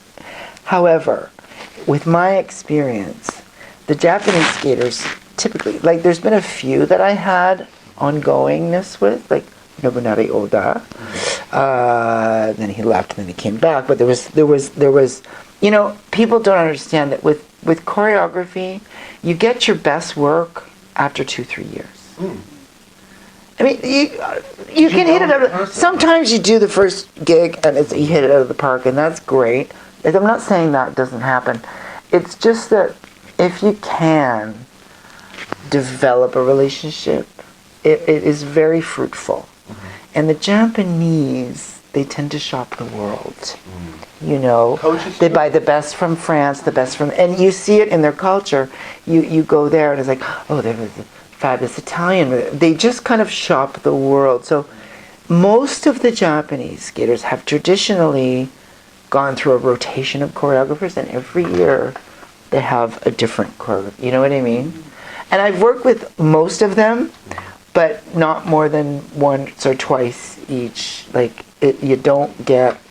Do you know what I'm saying? Yeah, you need to really get to know somebody and how that. And I'm happy to see that Yuzu has stayed with Jeff and stayed with Shay, and Jeff and Shay have obviously had the chance to develop, because you need to get to know these kids and what you can do, and then they need to realize how they can best bring your work to life. It's a process. It doesn't just bang happen in a week. One of the things Dave and I really noticed, and you could see it on his short program last night, the quad toe wasn't great, the landing of it, and he fought for that triple toe. Oh, he's a fighter. Yeah, really strong. He just seems like he's much more in attack mode this season. Have you seen a difference in his training? How is his training changed? The one complaint I had, the one thing that was hard for me when I worked with Yuzu is, and I even said to Jeff, I was jealous. I said, why can't I choreograph this short? Because at the time, he never had stamina. That's what we always talk So about. he could do a great short, but he would just die in the long. He was dead at the end of the long he would, both my longs that I choreographed for him, he would die. And it's not like my choreography is that difficult. I mean, more than Shaylin's or Jeffrey. It's just that, he came back, and I tell you, he came back, and I think I mentioned this. Maybe it was a different article, but I did mention this in a different article. I was talking about Tessa and Scott's coming back and how we should applaud it. We need to receive these people with love, and with Patrick coming back, it's good for the sport. Because when Patrick came back and won Skate Canada, with only one quad and only one axle. And then Bo Yang was there, and he's doing his his quad this and his quad that, and quad. And Yuzu came back from that competition, and he was like on fire. He called in Jeff, changed the short, 2 quads in the short. Called in Shaylin, changed the extra quad in the, just put it, we're doing it like, and I remember talking with Jeff, and Jeff was like, oh, like he wants, you know, there was no talking him out of it, right? It was like, oh my God, what's this? Woo, like what's gonna happen? But you know, look, you gotta hand it to the kid. I mean, he did it. He's pulling it off, and he's strong enough now to do a long program. He's on a mission. He's got stamina now. Like he can do a long program. So I'm really happy for him, but I'm like somewhat envious because yeah, energy.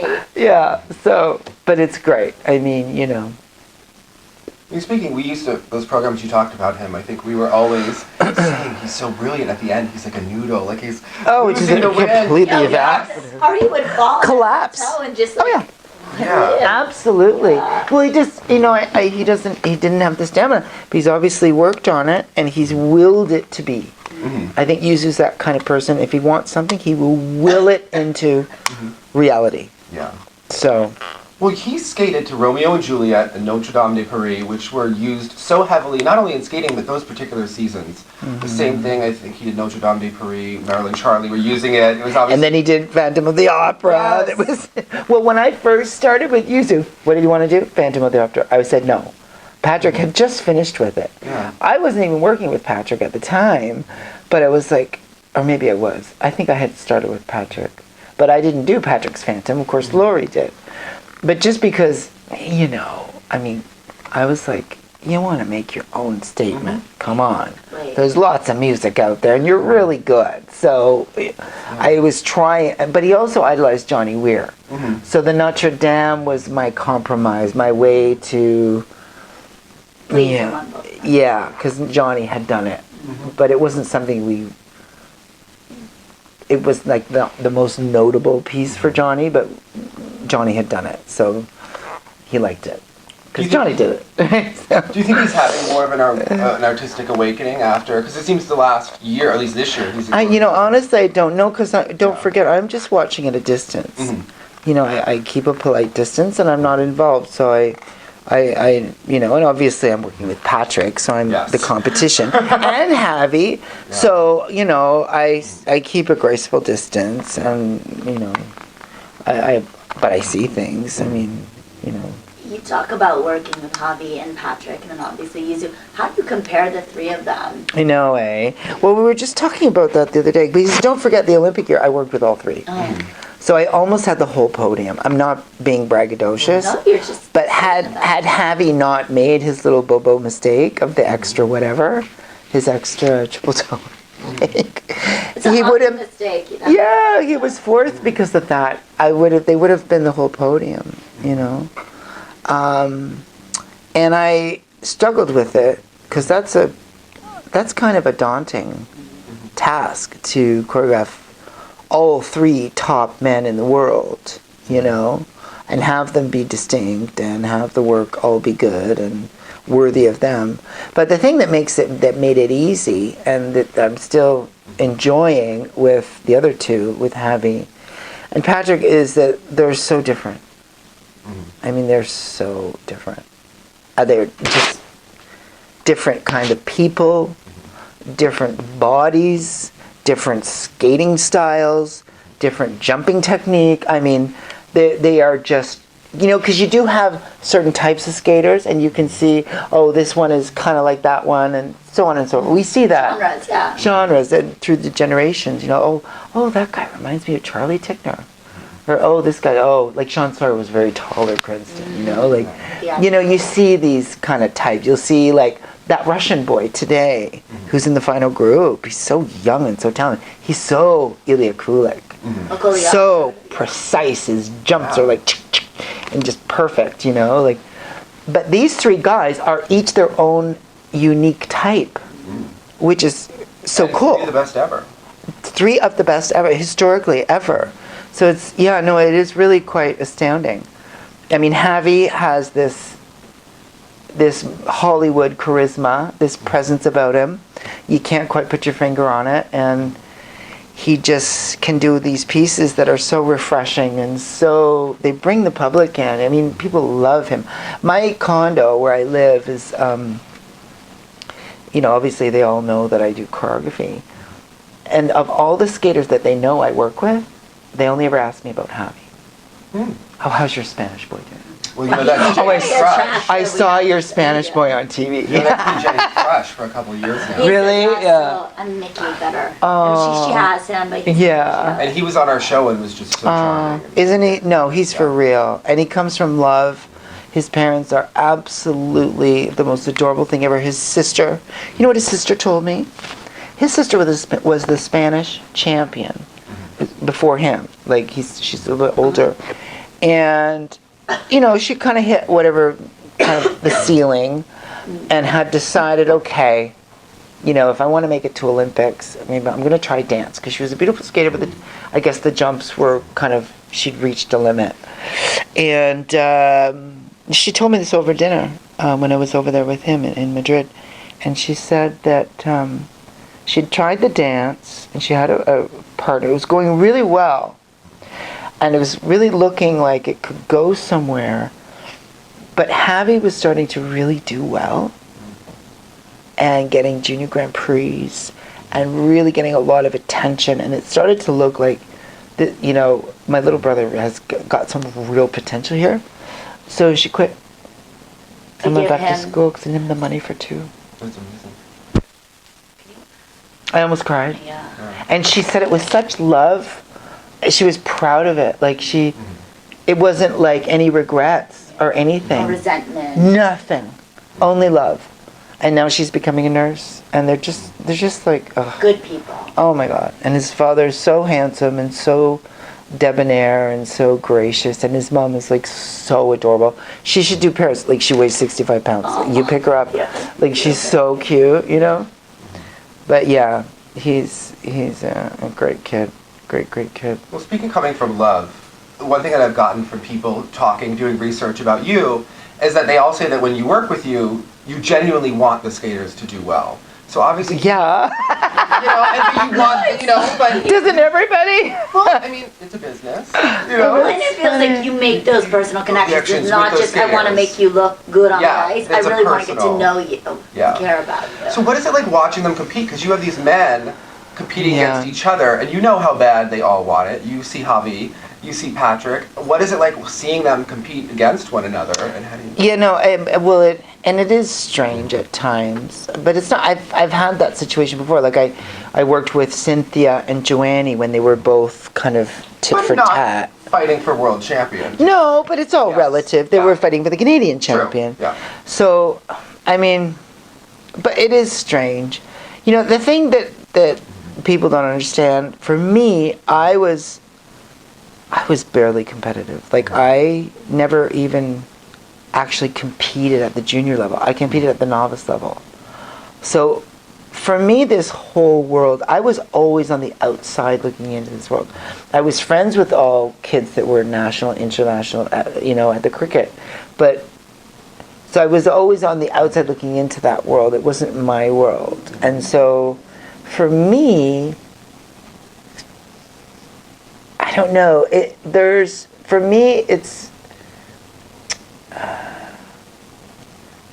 I'm really in awe of their talent. All of them have so much more talent than I had for jumping. It's like the real sport aspects of it. I mean, I can move better than them.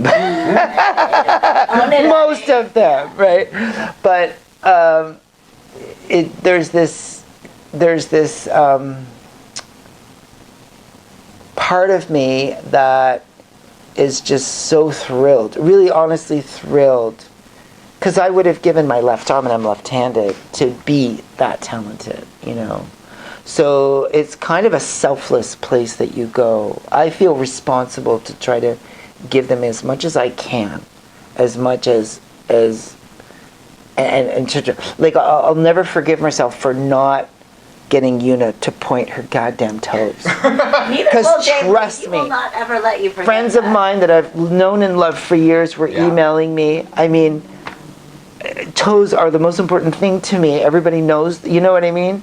And the tights of But, the skates. I tried. And I used to joke with her. I'm like, you realize that I'm going to be blamed. Right. Every time you don't point your toes, it's like I'm punished. Yeah. It's on your But it was just, every skater has that thing, or like a thing, and she did work on her turnout a little bit, but it was like the kind of skates that she wore, and just, What kind did she wear? I don't know, she changed all the time, but they were always, in my opinion, too big and clumpy, like not the kind of, you remember like Wiffas, they were like meant to look pointy. Yeah. And yeah, anyways, it's a different generation, but Well, speaking of but that's an example of, like, for me, I just feel that when I'm working with these like, I feel blessed. Part of me will always feel like, how the hell did I get to this position to be able to, work with all this talent? And so, but along with that comes, for me, a personal sense of responsibility.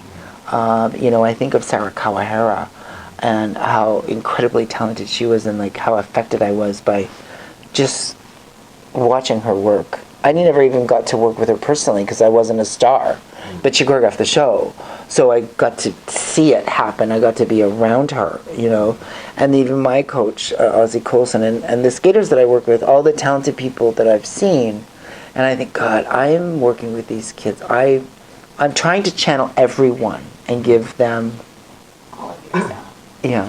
Well, speaking of channeling skaters, you have Patrick Chan, who's obviously one of the great talents of the sport. Yeah.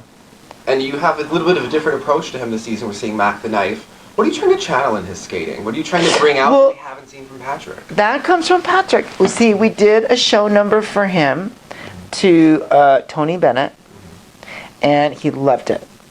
And he just felt so comfortable, and he enjoyed this show performance that he did on Stars or wherever, all the shows that he does, and it just really felt good to him. He loved it, and he said to Kathy, I want to do a short program that's like this kind of thing, that's that kind of feeling, so that's how the Mac the Knife came up, because we were trying to find something that was along those lines that he'd done the Tony Bennett. I mean, we literally could have taken the Tony Bennett and transformed it into also a short program, but we thought, so I knew it would be a challenge for him, though, because he'd never, I mean, it's one thing to do that kind of piece in a show where you don't have the big tricks hanging over your head and you don't have the pressure. You can be a little looser and a little more off the cuff and let yourself go and enjoy it. But he'd never done a short that had that kind of pizzazzy quality.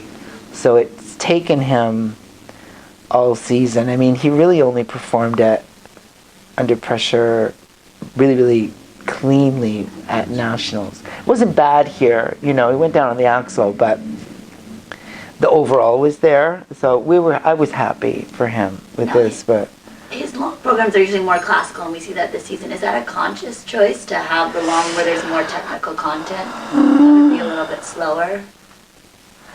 No, when I found this music, it was just because I liked the name of the first piece. It was revolutionary, and I knew he had this spirit, like he wanted to come back and affect the sport and change the sport, and he's driven in that way. Like, he's learned so much from Kathy, from the dance world. He's really opened his eyes to what skating could be beyond, the competitive aspect of it. And so, and I've always loved that piece. I've always loved the slow part as well. And I started realizing, and then I found this scherzo to go with it. I thought, these pieces belong together. Why didn't I think of this before? So it was just very organic. It wasn't like, we have to do. I mean, I knew that he loved Chopin music, but honestly, when I found those pieces, I called Kathy and I was like, I think I have something for Patrick. And she was the one who said, he loves piano music. He loves Chopin. I was like, perfect. That's what it is, right? But I don't have any grand designs. The only thing is, I generally will look for as much contrast as I can. So if you know, even if I don't choreograph both pieces, I'll ask them, okay, what's your short? And if it's Malagueña, I'll try to go so far away from that, because I think to show that range. yeah, and for them to start developing a range. And they'll ask, what was your last 3 programs? So I know where you've been, so we try to experiment a little bit, you know.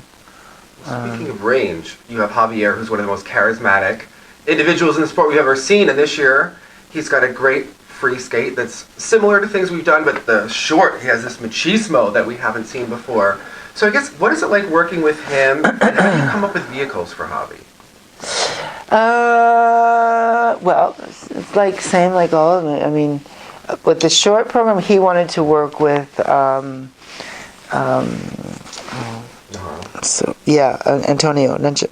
Najaro, who is flamenco god of Spain, and try to do something with him collaboratively. And so Brian and I were all supportive of that. And then the long program, I wanted to find something that had like a sex appeal to it, you know, because we did the Charlie, we did the opera with the kind of the cute aspects, the charming. I wanted it to have swagger and a little more moxie, you know. And I was listening to I watched Guys and Dolls, and I was like, wow, no one has ever really done Guys and Dolls, like in the skating world. And I actually found enough instrumental music that I could have done it fully instrumental, really cool, with like right from the movie, from the film version of it. And I thought, God, why didn't I do this like for somebody else like years ago? But yeah, I don't know. I thought this would be great for him. The whole Frank Sinatra. See, there's an interesting story too there, because in the movie Frank Sinatra was actually in the film version, but he didn't play Sky Masterson. He played the other character. So Frank, although Frank Sinatra was at the time of the filming already known for singing Love Be a Lady, that was part of his show that he would sing every night. He was already famous for singing that song, but in the movie he never got to sing that song. Well, Marlon Brando had to sing it, who can't sing. Right. Well, it was cool the way he did it though, because he did it very theatrical, and it was cool the way they wove it into the action of when they're gambling down in the old subway lines, and it's really cool. Like, so I thought it was kind of fun to like give Frank his moment. And right? Yeah. And it was Frank Sinatra's 100th birthday. Like, had he still been alive, like this year, like during the season, yeah. Well, another skater that you worked with is Elizabeth Trinsbaeva. Yeah. And she skates to Papa Can You Hear Me? She did this last year too.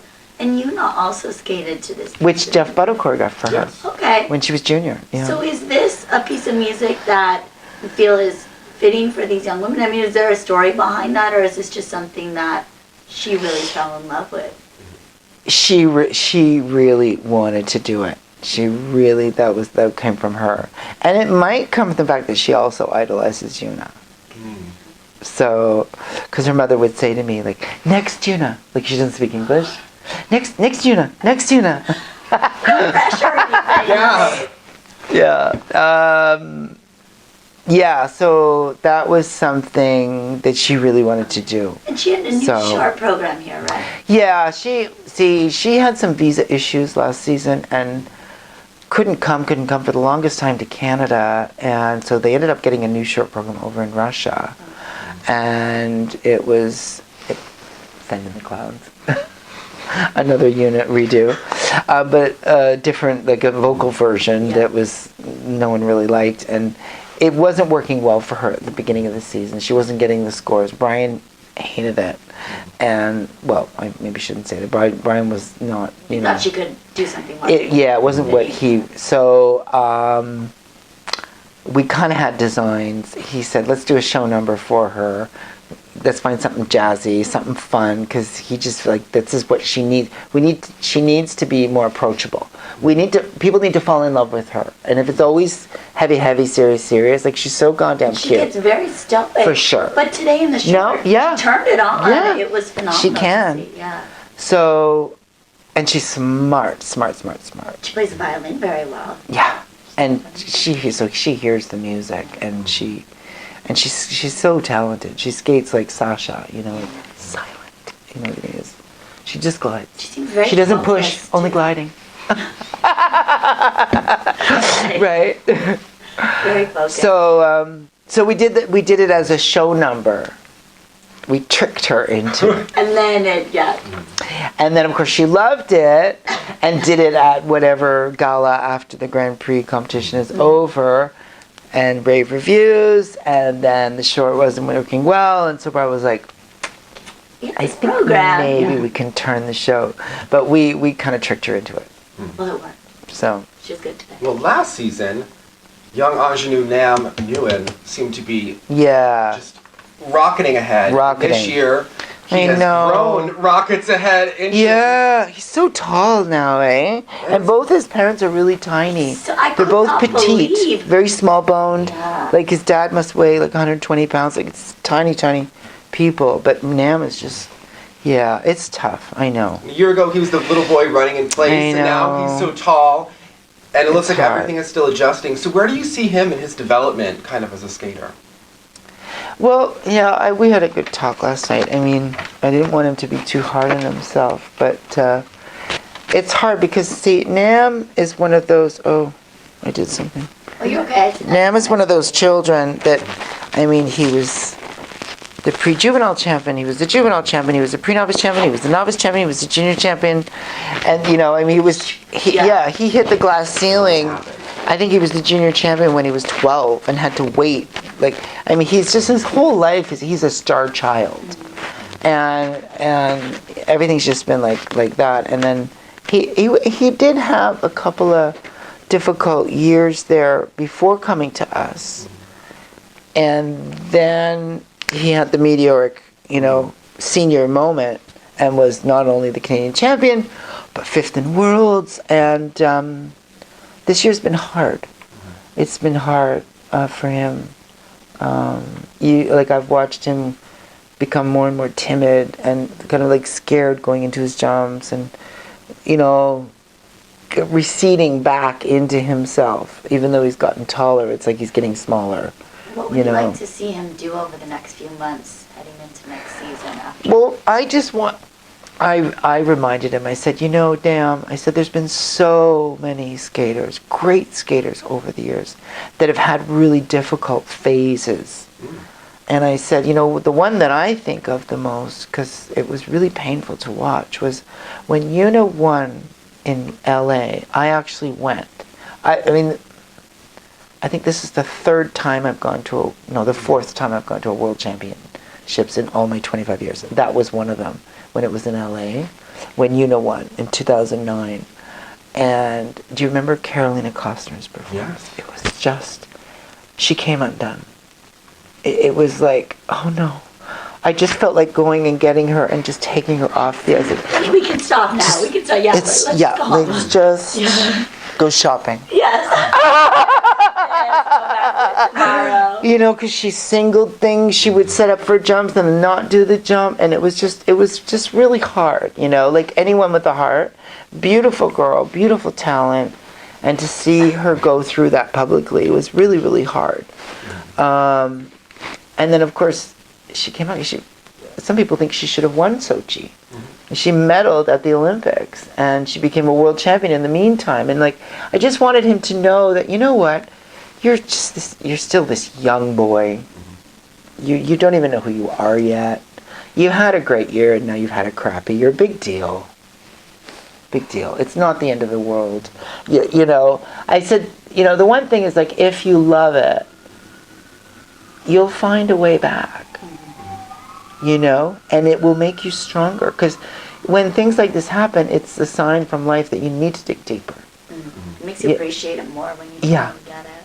Yeah, so I don't know. I mean, I don't know how much he loves it, you know, but if he does love it, he'll find his way back. Well, you've also worked with Adam, and we saw him skate Yeah. very well last night. Yeah, really So- nice to see Adam do Very. good. Yeah, When we interviewed him at the end of September, he said he wanted to be on that world podium. right. What do you think it's going to take for that? I mean, now mathematically you perhaps couldn't, but do you see him Right. as someone who could achieve that? What will his skating Why be? not? Why not? I mean, he's absolutely beautiful.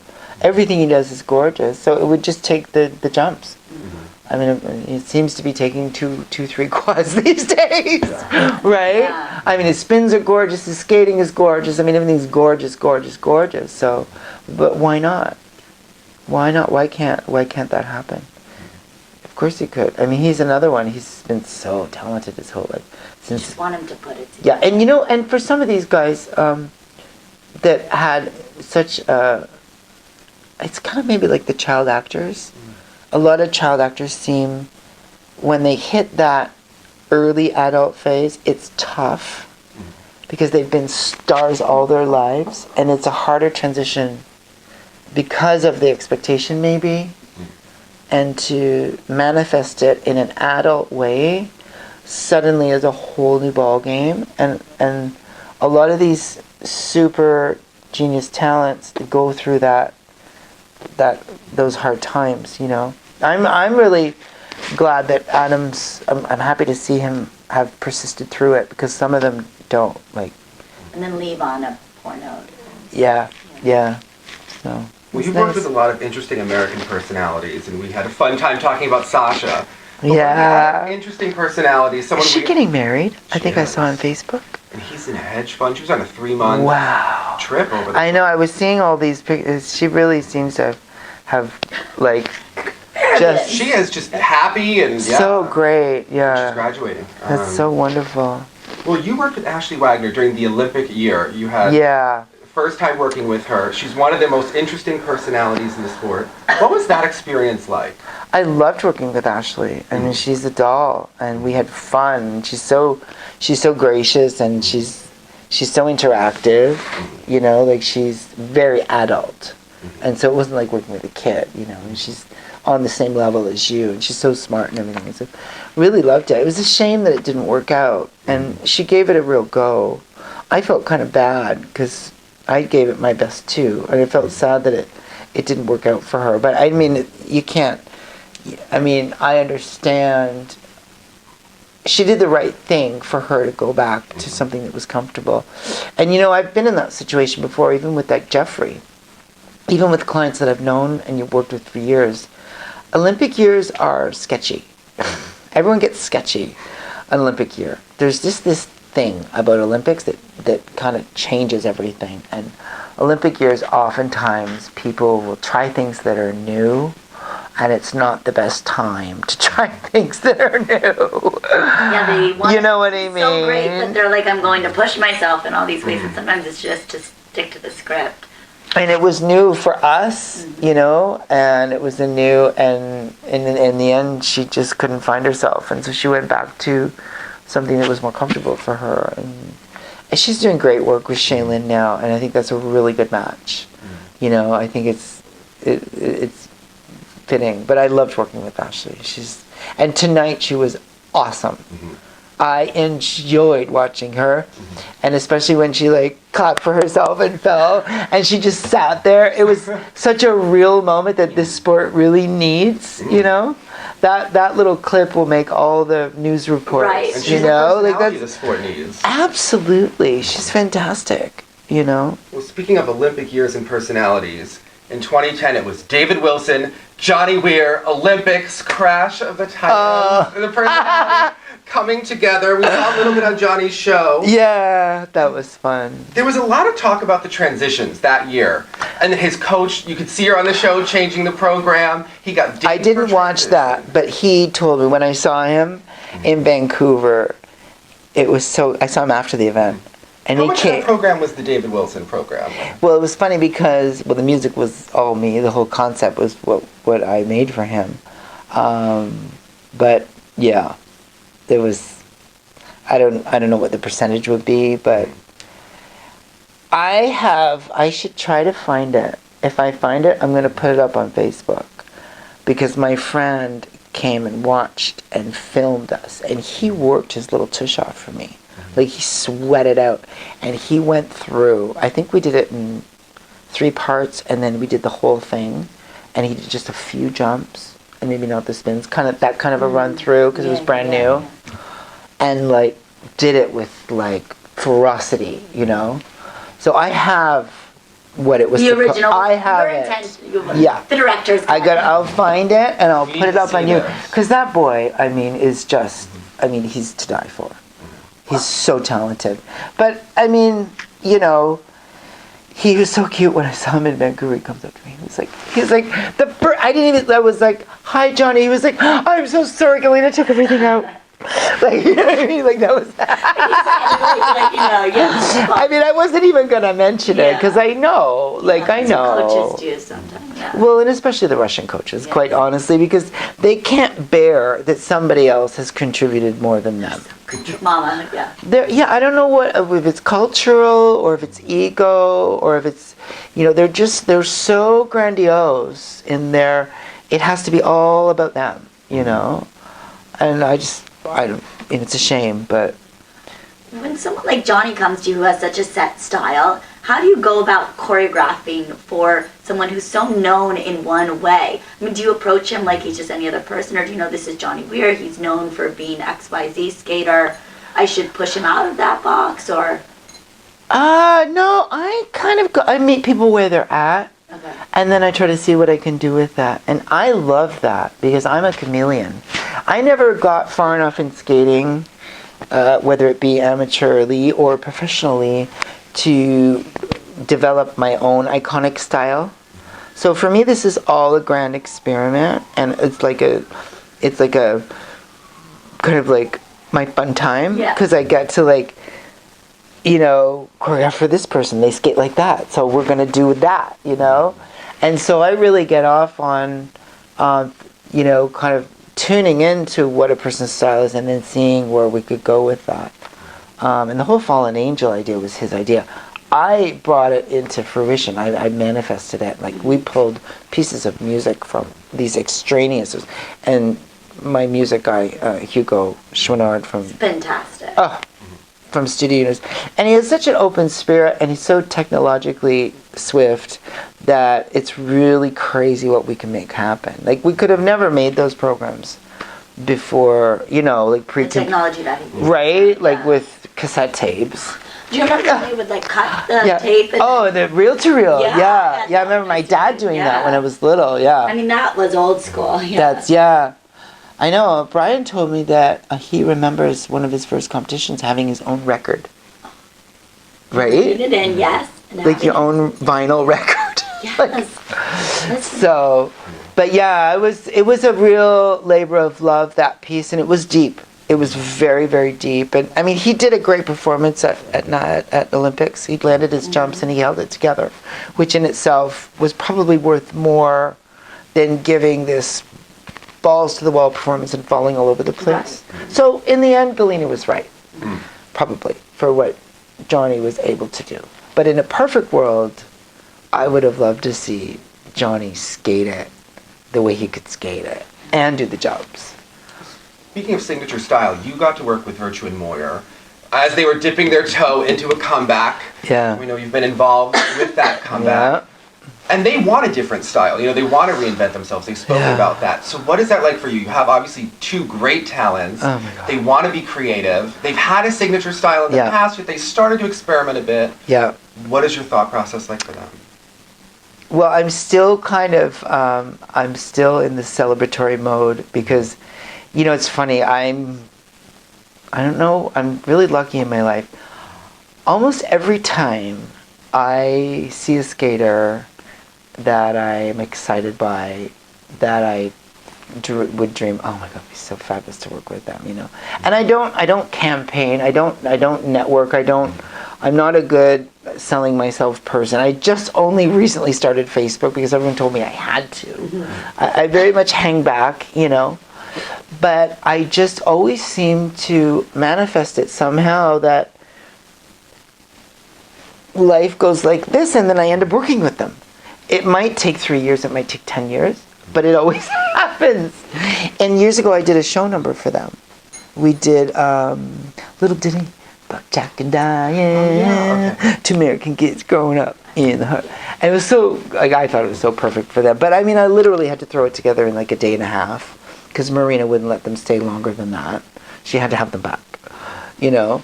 But I loved working with them. They were so much younger. It was before they won Olympics, way before. And I always remember thinking, oh, these kids, someday I would love to. And then you get to the point where you think it's never going to happen. Right. It's never going to happen. And then they retire. And then I get this phone call from Mary France. And I'm like, get out. Are you, come on, really? You know? And with you, I mean, oh. So, yeah, this is, like, if ever I felt a little stale in my career, this one singular gig has reignited me. Passion, yeah. Yeah, because it's with my Maria, and it's for them. And Marie France promised me chemistry between them last night. Chemistry, yeah. Do you sense that just even when you're around them? Oh, yeah, absolutely. Yeah.